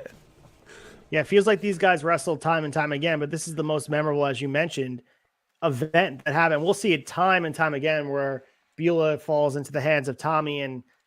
But let's get into the match quick. So Raven planches at the top of Dreamer to start the match. They get off to a really hot start. They brawl into a room where Dreamer comes out bleeding. So blood from the start. Dreamer is very, very over with the crowd. Great match, in my opinion. It was a really good brawl. It was a good mix of both different styles where there were wrestling moves that happened, but there was a lot of weapons involved, like plastic dinosaur got involved here, a full egg carton. But we saw a lot of DDTs and suplexes. This was a lot of fun. And I had a really good time watching this, and it's just chaotic in the best way possible. And the ECW arena was like humming to a breaking point where they noticed that Tommy was about to get his hands on Beulah right before the end of the match. They can recognize, like, no, they won't go there. Will they? Will they go there? And to build context for this, we think about when Miss Elizabeth got pushed down by Macho Man in 1989, and watching wrestling at the time where you're pushing the up, and this may not age well. It may not have a place in wrestling today, but I'll let you take the lead here. Talk about what happened and how meaningful this was to wrestling going forward. Yeah, I mean, this was, I don't know, this was like the boiling point for Tommy Dreamer and his fans too. Like, I really feel that Tommy grabs that beautiful, beautiful girl that's, you know, that dashing vixen that Beulah is, and he picks her up and gives her a hell of a power drive. Like, not just like a I fell on my butt and did a soft power driver. Like, there's a jump. He fucking nails her on the ground, and the crowd goes wild. Like, this is Tommy's finally getting that revenge the fans have been waiting for this whole time. And you could see the crowd erupts. Tommy gets in the crowd. You got the famous scene where they're eating him up, and he's just standing there with everybody chanting EC Dub, EC Dub. And they're like, this is a highlighted moment of not just Tommy Dreamer's career, but I think ECW in general. This was that payoff everybody was clamoring for, waiting for it. And as you said, you could feel that hum where the crowd's just like, oh shit, is this about to go down? This, yes. And they erupt with the moment. Like, it is, it's the perfect volcano that you could ask for. Like, this is a pure eruption of love, built up storyline, great character development. And this is Tommy Dreamer's big moment, man. And as silly it is that he's just pile driving a woman on you know, in the middle or after the match, like, it's intense, man. But like I said, you'll see that Tommy Dreamer sitting there with the crowd doing this, blood coming down his head, It's in every goddamn ECW package that's been made, rather by WWE or ECW from there on out. I remember it in the commercials for the home videos that you'd be watching. You're like, Paul Heyman here. You wanted the extreme hardcore TV video? Dial 1-900-9095. It would be that video of Tommy Dreamer sitting there doing it. It's just unbelievably pro wrestling in its most beautiful form. So good. Yeah, I mean, and like we talk about pulling from the influences of ECW in different companies, and this doesn't find its place in WWE until 4 or 5 years later. But the attacking women and all that stuff, and them being a part of the physical contact, is a different change of pace. Where if advertisers are watching this, they would not be ready to watch in 95, but by 98, 99, yes, you couldn't get the same advertisers that you did, but people couldn't deny the ratings that WWF was having at the time. But we see, Mae Young, all this stuff that happened with them, Trish Stratus getting powerbombed by the Dudley Boys in WWF. All that stuff has a time and place. And again, it may not age as well today. Yeah. It may not have the same effect where people watch it. They may feel uncomfortable with it. But you have to understand, this has also set the tone for intergender wrestling that we see today, where women are being viewed on a equal playing field as men, where you're having them compete in matches for the same championships.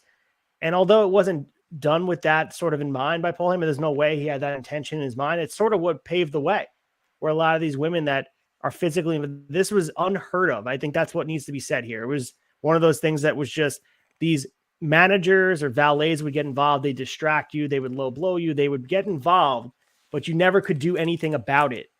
And Tommy was like, hell no, I'm going to get involved with this. And she's going to, because she's distracting, because you want to hop in the ring, this is what's going to happen. And the fans popped. And of course, if you get the reaction, they're going to consistently do it. And we saw Beulah get, how many fucking times did she get pile driven throughout her career? And I give her some credit because she sold it like she was dead. And just the whole visual of Beautiful. it. I mean, she's wearing the skirt. It's like, it's sexual, and it's ECW at its core. Like, as a 10-year-old kid, you're like, what did I just watch? Seeing that in a magazine, how do I get more of it? It is the epitome of, like, you wouldn't want your mom or dad walking in while you're watching this product. And that's also the appeal for some of the people watching ECW. Most people, you felt like you were part of this exclusive club, and like you were waiting. YouTube didn't exist at the time, but if you had it on tape and you want to show your friends, like, you're going quick on a sleepover, checking it out and showing them. That's what it was. Yeah. No, this is like, guys, I got my dad's VHS. Like, everybody gather around the TV, and it's like, it's that moment. But I'm very, very happy that you brought up the point of the intergender wrestling, because this was not only a moment that kind of alludes to that down in the long run, but I mean, Beulah became this force to be fucking reckoned with. And I think she has possibly one of the most gruesome matches with Bill Alfonso, removed a couple years, or a couple months, years maybe, removed out of this. But I mean, Beulah's a tough broad. Like, she is, I mean, she could take it as much as she could dish it, and vice versa. And this was just a precursor to her character. This builds her up. I mean, all the way up until we see her involved in the main event of One Night Stand with Foley and Funk and Dreamer and Edge. Like, this is all part of it. Where when she starts fighting Lita, you fall all the way back to this moment, and you go, wow, look at the career Beulah's had to go all the way into this, and finally she's kicking Lita's ass.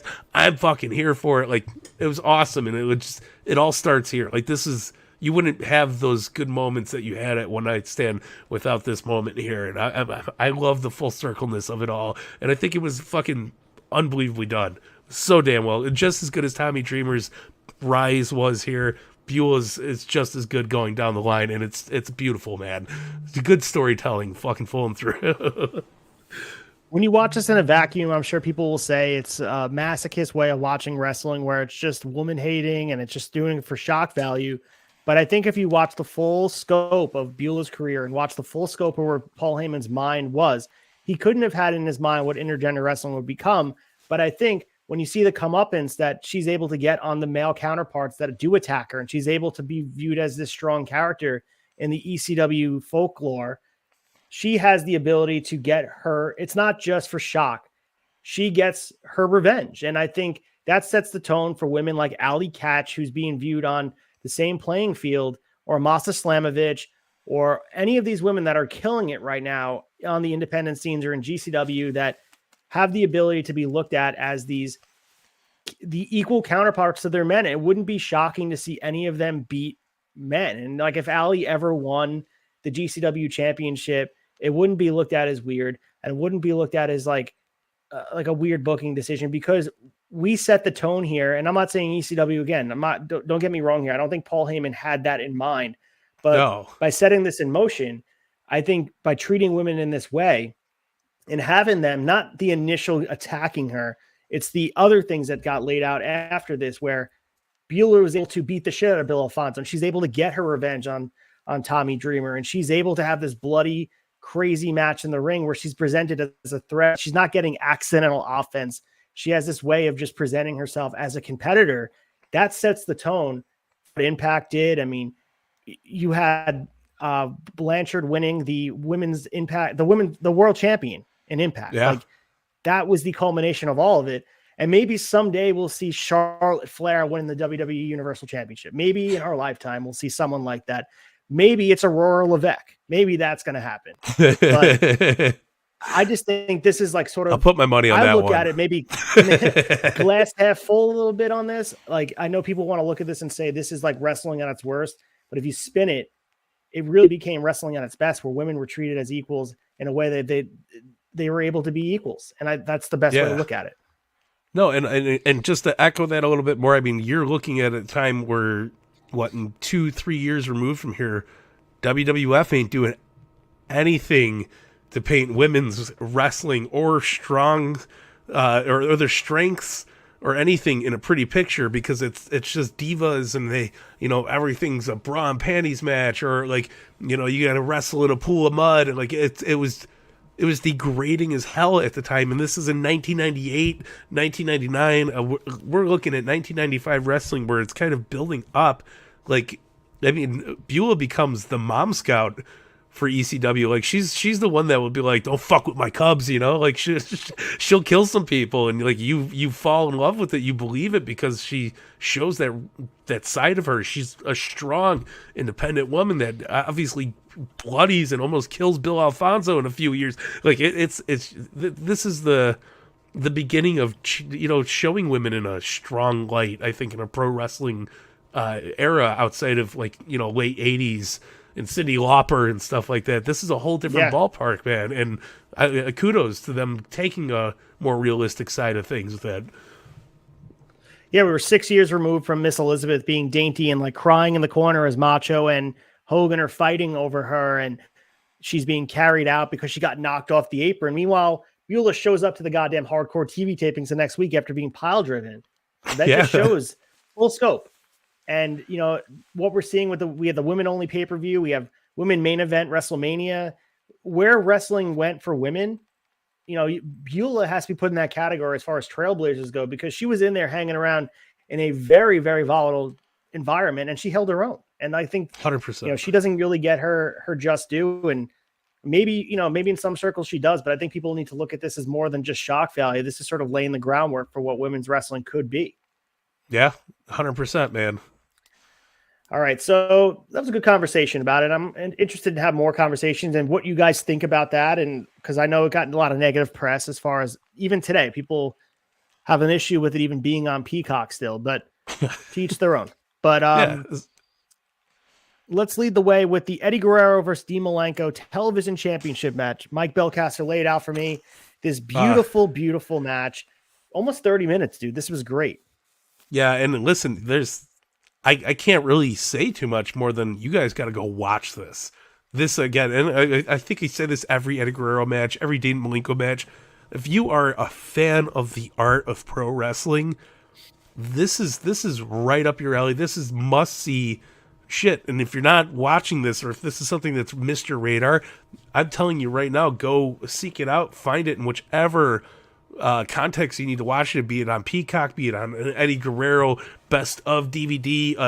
A damn shame that there's not a Dean Malenko best of DVD out there somewhere, but there should be. But this is top tier wrestling, no matter what year, be it 2022, be it 1985, be it 1995. It doesn't get much better than this. These guys go out there, and this is pro wrestling 101 in a 25-minute match, and it starts off hot and it ends even hotter, and that's saying something for two guys that go out there and tear the fucking house down. These dudes beat the living shit out of each other. There's technical wrestling, there's high flying maneuvers, there's head scissors, there's you name it, and possibly and then some. I mean, they brought everything but the kitchen sink, and then they built a kitchen and imported in a very fancy kitchen sink out of the country. This is fucking amazing wrestling, man. Well said. And like, what says a lot about this match is they got the standing ovation twice in this match. And how often do you see that where the crowd reacts in that way? And you could tell that they sort of knew the pacing they wanted. And I felt like the Eddie match, I think there was a feeling out process for Eddie and Too Cold Scorpio for what the crowd would accept. And I think a lot of what they did with Tully and Shane Douglas, that's sort of the reaction they were looking for with Eddie Guerrero and Dean Malenko. That the reaction they got here is what they were looking for in that world title match. And they didn't get it because, let's be honest, Shane and Tully were never the workers that Eddie and Dean were in their prime. And that's nothing against them. It's just nobody is the workers that they are in their prime. And Eddie and Dean are in their prime. These two have wrestled in Japan time and time again. This is the first time they've ever met on U.S. soil. So it is a very important juncture for these guys as their history goes. And they're going to be interconnected forever, transferring over to WCW together. And then they go to WWF together with the Radicals. They're always connected, the four of them, Saturn and Benoit being the other two. But like we talked about this match with Too Cold Scorpio, Eddie and Scorpio, like I was saying, they were uncomfortable with the crowd reaction or lack thereof until they going and started to have the trajectory that it's going to be a classic match. These guys knew from the jump that we're going to have the same exact style match that we have in Japan. And if the crowd likes it, the crowd likes it. If they pop for it, they pop for it. But they weren't divvying from that path. And you could see from the beginning where they have that choreographed sequence where they're delivering drop kicks at the same time. They're dropping down. They're trying to take the head scissors. That type of wrestling, I personally love that. And the crowd immediately ate that up, and they're like, all right, let's go to work. For another 20 minutes, they went out there. And, the standing ovation by, I think, the 20-minute mark, you could tell these guys were exhausted. But at the same time, if the back of someone's smile, both these guys were elated. So this was unbelievable, dude. Like, both men get to their feet, and the bell rings at a 30-minute mark. So both of them have reached a time limit draw. And I can't say enough about how good that is as a finish.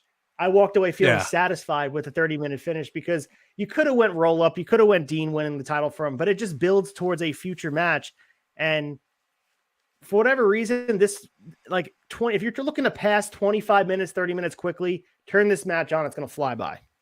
100%. Like if you're waiting at the DMV or something, just throw on your earbuds or bust out your portable Sony television and figure out how to dial in 1995 ECW and just sit back and enjoy this, because this is art in performance. Like, this is just so goddamn good. This will hold up with any of your Ric Flair, Ricky the Dragon Steamboat matches, Macho Man versus Steamboat. This is up there and possibly just surpasses it by means. Like, these guys are so goddamn. This is a well-oiled machine between two men just going out there and doing their thing. Fucking beautiful.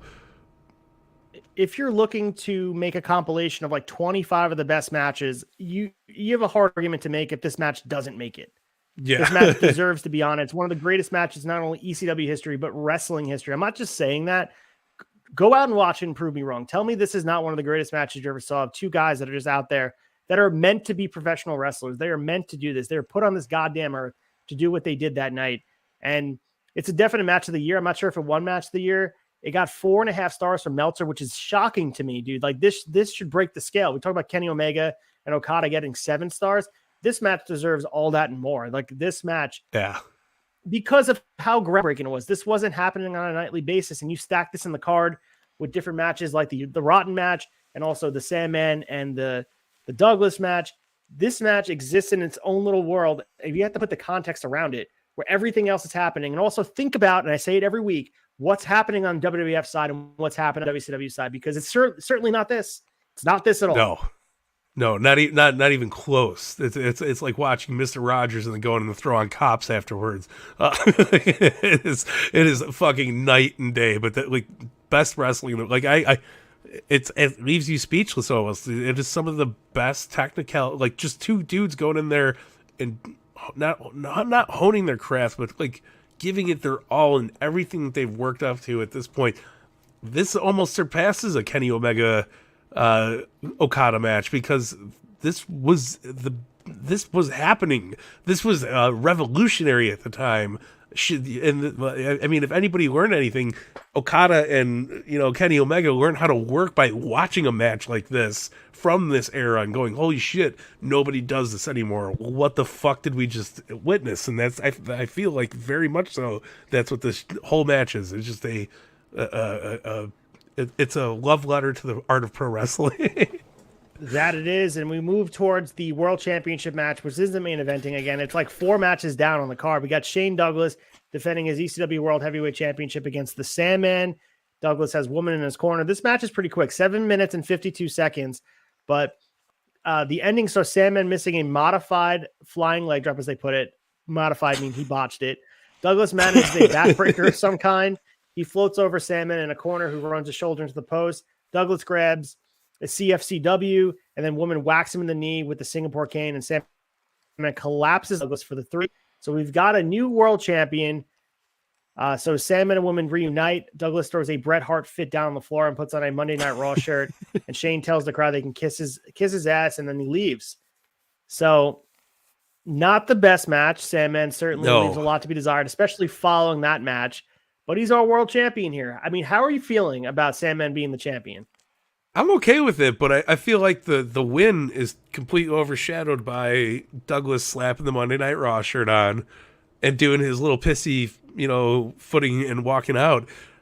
Like, nobody gave a shit. They didn't even like do the announcement until after Shane Douglas was completely out of the thing. Then it was like, and the new ECW champion. So it was like, yeah, Shane Douglas obviously won the moment here, and the heat he got by putting the Monday Night Raw shirt on, walking out of the arena, fans are fucking throwing shit, they're pissed off. It was good heat, but I mean, I totally took away from Sandman getting the win, which I thought would have been more appreciated and more impactful, just because of the program these two are running. It felt a little weird and definitely a little lackluster. But man, it was modified, if you will. What do you think about the World Championship being down on the card yet again? Not just in the semi-main event, it is buried on the mid card. What is the deal with that? I don't know. And this is a very ECW thing. I mean, it's not like the tag titles were light years above where the shit. Like, you could have easily interswapped any match here to make this match a little higher up on the card. Or a little later, whatever the hell it is. It should have been the semi-main.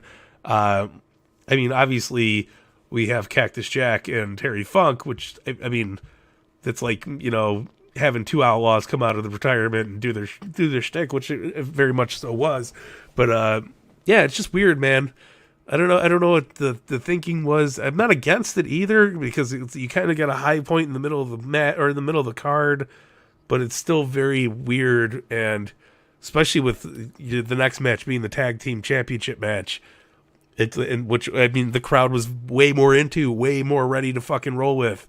It was weird. It felt, I don't know, it felt lackluster. It felt like it was missing something. You ever have like a cake that you're missing like the sugar in, and it's like, it's still a cake. It's still got the texture. Coke Zero, man. That's what it is. It's just Coke Zero. Yeah, it's fucking Coke Zero, baby. It's Coke Zero cherry. You're like, oh god, like, what is this, aspartame? It tastes like shit. Like, but yeah, man, that's exactly what it is. Yeah, and we'll see what they book the ECW Championship like in the main event, or lack thereof, going forward with Sandman as the champ. But Douglas is on his way out, and we'll definitely see about that in the newsletter when he's going to head over to WWF. He booked very, very poorly. So lead the way here with the World Tag Team Championship. Public Enemy taking on the Pitbulls. Stevie Richards in the corner of the Pitbulls after they made the save in that match in the opener. Yeah, I mean, come on. we're on the Public Enemy train. I'm on the Public Enemy train. You're on. We're doing the dance. We are fully ready to roll with this. This is a really fun tag match. I don't think there was anything like super meaningful about it. Public Enemy still picks up the win. You're still your tag team champions, but I mean everything you could possibly want out of a Public Enemy match, especially with the Pitbulls. You expect a little bit more technicalities or technical side of the Pitbulls, but I mean this is a good brawling. Guys just beating the piss out of each other. You know, they're going back and forth. Just four guys beating the piss out of each other. I thought it was a very fun. It was a little long, but it was very interesting. I really enjoyed it, man. I could see this match being a blast in person, but yeah, like you mentioned, I think it dragged a little bit. 16 minutes and 51 seconds is the clock that I have here. It's a little bit long. I probably would have shaved off 4 or 5 minutes from it, and I think it would have been perfect. But it was a lot of fun. The tag division is better with both these teams in it, so I'm very, very happy with how they're both presented. And Rock and Johnny Grunge go out there and they put on a show, and the crowd was really into it. They're super over. They're one of the more over acts in all of ECW, so it makes the match a little bit more tolerable as far as when it gets too long. Like I said, I think their matches translate better in person because of the party atmosphere. They're all over the place, and it's just very chaotic that I think it doesn't translate all the way on TV, especially at that length. It probably flies by when you're in the arena because it's just all the chaos is happening. But when you're looking all over the place, we've been there. Yeah. It's like when Mox comes out, you know, and you're like, where is he? Where is he? Like, you don't even fucking remember the entrance because you're too busy looking around the arena. But I do agree with you. They could have shaved 4 or 5 minutes off of this and put it on the main event, you know, or they could have swapped this out with the Sandman match and made the Sandman match at least a little bit more prominent on the card. But it was still fun. It's a Public Enemy match. We're not gonna dance. We're here for a good time, man, not a long time. And fortunately, this match was a little too long of a time.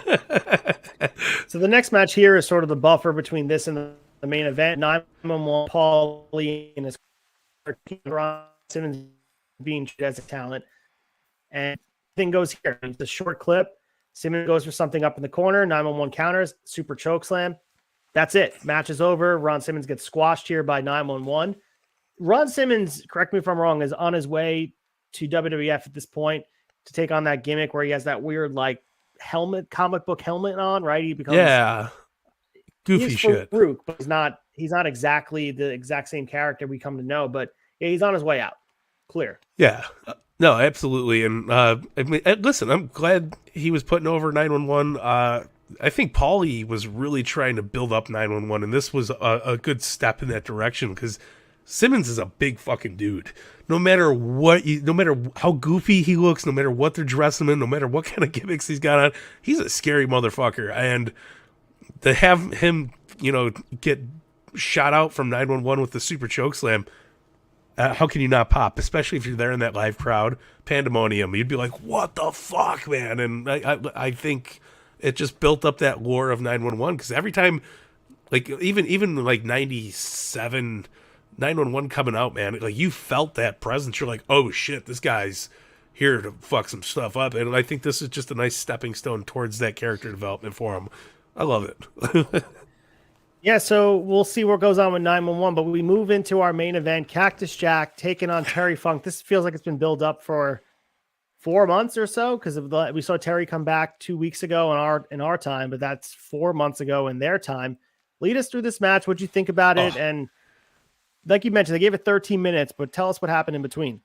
Yeah, listen, it could have been a little bit longer. I felt it was a little short watching it back. I was like, man, if you think two legends like Cactus Jack and Terry Funk, even though they're like Terry's in legend status here, Cactus is still kind of building it up, but he's got that hum, as we like to talk about. People know Cactus Jack is a fucking hardcore icon, especially from his, you know, exploding barbed wire matches, all that shit. Fun stuff. But I mean, this is no shade short of that. This is a really fun kind of brawling, I'll call it a Texas deathmatch kind of vibe, without the goofy ass rules. These guys beat the piss out of each other all around the arena. I mean, Cactus Jack goes for a jumping elbow off that platform, misses it, goes to the table. Terry Funk rolled out of the way. A lot of good back and forth. I really popped when the flaming branding iron comes out. It's like, oh yeah, it's such an iconic Terry Funk shit. And just good piss, like, beating the piss out of each other, like action. There's a moment where Funk takes the garbage can, pours it on Cactus Jack, and then he pulls out 2 beer bottles and cracks them in half and just starts carving up. And I think that's where Foley get that iconic scar on his arm. I think there's partially one of those lines is from Terry Jack Funk specific figure too, the one that they actually included on the figure, which is weird because they didn't have that. The tattoos were never on point, but they really had that scar included. So they did. I remember fondly. The Cactus Jack figure was one of the best bone crunching figures that they made, and this is a part of it. It's super cool, but yeah, man, there's so much iconic shit going on. Him stabbing Foley in the chest with the beer bottles, and Mikey Whipwreck coming running out at the end, like trying to fit him, like, please stop, And Funk just whips him over the guardrail, and like you're like, holy shit, man. But Funky, you could tell he had a score to settle with Cactus Jack, and it wasn't quite over here. But my God, was it the beginning of a beautiful, again, much like Terry Funk, or much like Raven and Tommy Dreamer, this is a lifelong feud between these two guys. And they're best friends. That we see Terry Funk come out and try to help, Mankind after he's getting thrown off the Hell in the Cell and thrown through the top of it. And he's like, no, please, Undertaker, don't hurt my friend Jack. And, he gets choke slammed out of his shoes. But this is where it builds it up. It's so much fun, man. And I surprisingly, Cactus got the win, but it wasn't it was one of those wins where it didn't feel like it because, God damn it, that son of a bitch, that sucking dog Terry Funk comes out with that Brandon Iron and just blows fire in his face, and Foley's all over the place, and he's just burning the shit out of him. It's so good.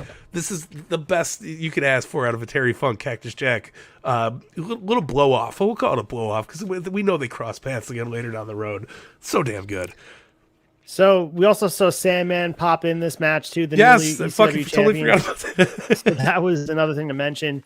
You did a good job covering the whole match. I also want to mention the toilet seat that someone brought in that they utilized. So that was probably the more unique as far as fan interaction is being brought. Toilet seat, hopefully unused, was put around his neck. So he got it out of the bathroom at the bingo hall. Oh God, so gross.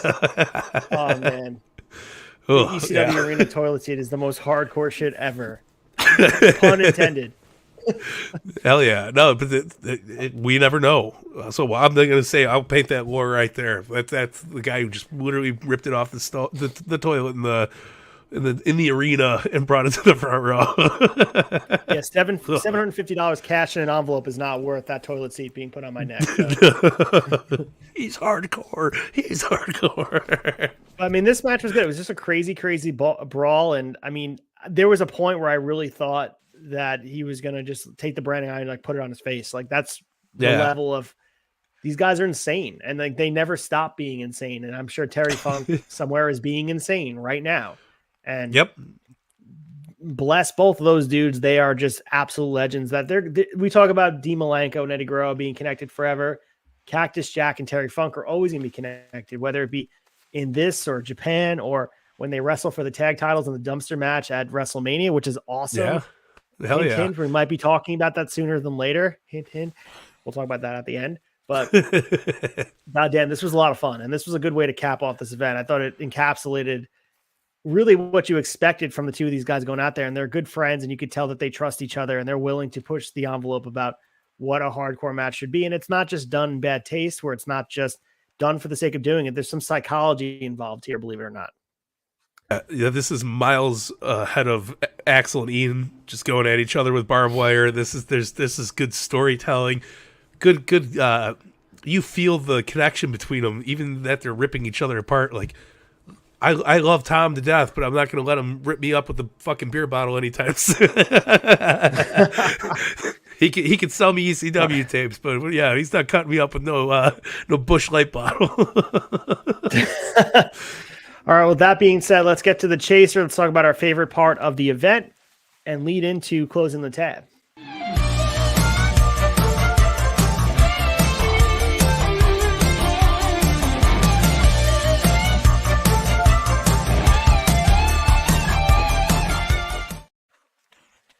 All right, so every week we will pick our favorite part of the event. So, Mike Belcaster, start. What was your favorite part about Hostile City Showdown and why? We could sit here and praise Eddie Guerrero and Dean Malenko no matter what year we cover. But I have to try to switch it up. I have to try to give it to something else on the card. And my moment is Tommy Dreamer and the pile driver.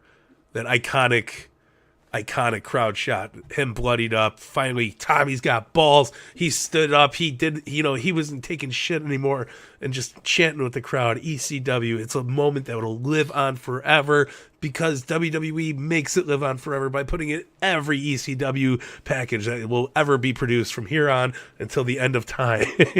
Our kids will see it. Our kids' kids will see it. Their dogs, their cats, everybody's going to be watching that clip for the rest of their damn entire lives, man. But it was so good. So good. Obviously, I could say Malenko and Guerrero, but I feel like I already waxed poetic over to the point where everybody knows I love it. You guys all know I love it. But what I will give it to is the changing of the guard here for ECW with Sandman becoming the world champion. I think this is going to lead us into some very interesting booking. It really sets the tone for what ECW is. And I know Shane Douglas was influential in the beginning and setting the tone from Eastern Championship Wrestling and throwing the title down and separating themselves and the annex of ECW from NWA and just becoming their own hybrid brand of what they wanted to become. In order for them to take the next step, Shane Douglas had to be not excommunicated, but he had to be removed. I think it had to go to someone like Sandman, and I can't wait to see the championship go to guys like Taz.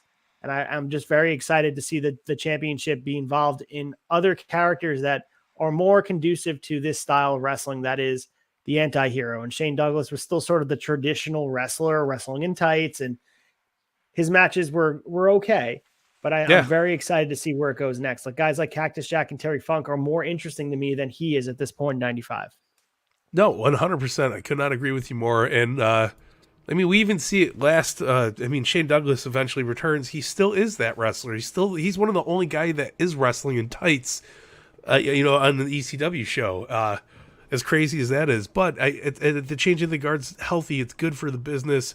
It's good for wrestling, man. And obviously Sandman's going to bring some entertaining matches on in the future, regardless of his quality in ring or not. So I'm looking forward to it. I can't wait to see what happens and what's to come of it. No matter what you read of history, watching it like me and you do weekly, you really get to see it. So I'm looking forward to seeing how good Sandman's little title run is here. All right, so let's close the tab. Let's talk about what's coming up next week at the Tavern. What's next on Shot Nostalgia? What's coming up in the week?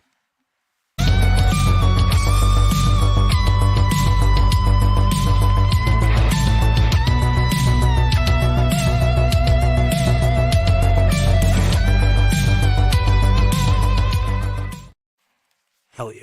Such beautiful wailings of the sweet, sweet guitar. So with that being said, we're here to close the tab and full transparency, because that's what we do here. We're recording on Monday. So this is the day after your birthday. So yes, happy birthday. I'm sure I'll talk to you during the week, but I want to wish you a happy birthday. And I'm hopefully you did something fun the day before this airs. But what else is going on next week for you, Babyface Belcaster? Tell me what's going on, dude. Hopefully I'll have a beard by Monday again. That's what I'm looking forward to. Fig Night was great. I'm unboxing some AEW figures. If you didn't watch it, please go check it out. And it's just a good time. Sessions we're dropping. We're doing our big, thoughts on licensed music in the pro wrestling business. So if you guys haven't listened to that dropped on Wednesday. So make sure you go check that out. Just come back and wish me a happy birthday a couple times. I'll take it. And maybe we can get some Miracle Grow up on this face so I don't look like a bowl of mashed potatoes anymore. And looking forward to it, man. You get the brightness from the screen. I'm worse than Conan O'Brien with the shirt off. I'm a pasty boy, so I'm looking forward to it. But yeah, you guys know the drill. Turnbuckle Tavern. Hop on, follow along with us. There's a lot of good shit. Flagship just came out yesterday. Good stuff. Obviously, All Elite wrap up. Go just check it all out. We're here. If you're bored, you're trying to kill time, we got content to fill all those beautiful gaping holes in your life. So, man, you follow along with the ride. All right, so next week's show is going to be episode 5 of season 2. We're going to be covering ECW Enter the Sandman 1995. We also have, this is from April 15th, 1995. You have a double dog collar match, the Pitbulls versus Public Enemy for the tag titles, Shane Douglas versus Sandman for the ECW title. Eddie Guerrero has double duty that night. He wrestles Malenko and Marty Jannetty Chris Benoit was gone due to his wife's car accident. So we'll get into that in the newsletter, see what Meltzer has to say about it. But Benoit misses the date. Obviously not going to get as much heat as Sabu, but it is interesting that they have nobody else to work. They have Eddie Guerrero working double duty, but that's a good thing for us. We get to see him wrestle two different guys. Yes, he must have did something wrong to get that booking with Jannetty, but hopefully all is forgiven. The other thing I want to hype up is next Friday will be How Soon Is Now, Juventud Guerrero taking on Gabriel Sky. If you guys are in the area, if you happen to live near Queens, New York, please come out and check it out. If you have kids 13 and younger, getting a free in-package figure from Santa Claus. He'll be there. Come see Santa Claus, take some pictures. Just enjoy a good night of wrestling. It's going to be awesome. So I'll be in the ring announcing. So if you see me, come say hi. I can't say enough good things about this crew for Remarkable Wrestling. They have been absolutely phenomenal. Every show they've put on, and it's been, I think, about 8 shows in their history thus far, has been better than the last. I'm really looking forward to see how they step the bar up. We also have other matches. Aside from Hoovy being there, we have Desmond Cole taking on Tristan Ty. We have the Midnight Cowboys taking on the Brick City Boys. And the winners are going to be, we have the tournament. If you guys can check out the Remarkable Wrestling Instagram, we have the tournament that is culminating for the Riot Championship. And we also have the Tag Team Championships being crowned. We're going to have inaugural champions being crowned very, very soon. So How Soon Is Now is going to paint a little bit of a clearer picture for us as far as our champions go. But I'm just looking forward to it. Again, the talented guys, they're all over the place to work in indies. They were just in Maine this past week. They're at Beyond Wrestling. They just, they always crush it. And I'm looking forward to seeing what they do here, NYWC. And this is the first time we're working in this arena too. This is not our normal place. We're usually there. So it should be cool. Going to be helping up the ring Friday afternoon. So I'm going to get the lesson of, grinding that way. And just, I've been excited to be a part about the process with such a great group of guys, so, and they welcome me into the family of Remarkable Wrestling. And, I'm very, very proud to don that logo on, a shirt or just in general be associated with them, because I'm just a small part about the amazing show that they put on every single time out there. The guys bust their ass in the ring. And I'm confident that these guys are going to be future stars in the wrestling world, whether it be Gabriel Sky, Desmond Cole, Tristan Ty. These guys are going to go out there. Kylan Kai, Dominic De Niro. These guys are going to be names you should get to know quick, because, in a few years, they're going to be on your main TVs. And we're going to be talking about them in Shot Nostalgia maybe down the line. So hell yeah, man. It's exciting. We'll do a deep journey like 10 years from now where it all started. I'm all for it, man.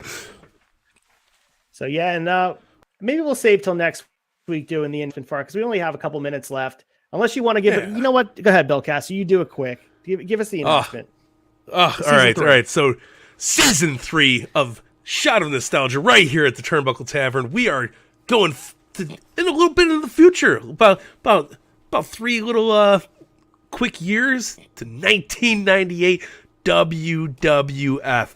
Oh, look at that. Look how beautiful that was. I see, we're like magic here, man. You are in for a hell of a journey. We're in for a hell of a journey. I can't wait. This is probably one of the hottest years of World Wrestling Federation fandom, pro wrestling in general. I can't wait to go over all this shit with you, but we can't get there until we finish our beautiful journey here. So not getting too far ahead of the timeline, but 1995 is here to stay for a little bit longer, and season 3 comes up. What is it, about February, correct? So I'm looking forward to getting there, but yeah, February 2023. I believe it is February 14th or 15th. It's the last episode. So it's February 16th, because our last episode is February 11th for ECW. So it's that Friday following that. Hell yeah. So guys, stay tuned. It's gonna get better. I love math. We'll do a whole episode of Shot of Nostalgia math wise, because I got Steiner math. You got the good math. I only got 23. All right, so lead us out. We only got a minute left. I know Eric Bischoff's in my ear and Paul Heyman's in my ear, but Belcaster has to lead us out. That's what the tradition for ECW. Yes, it's my I'm newly 35. It was my birthday yesterday. Just glad you guys are here for the ride. Enjoy the show. Thank you for tuning in. We'll catch you on the flip side. Shot Nostalgia out.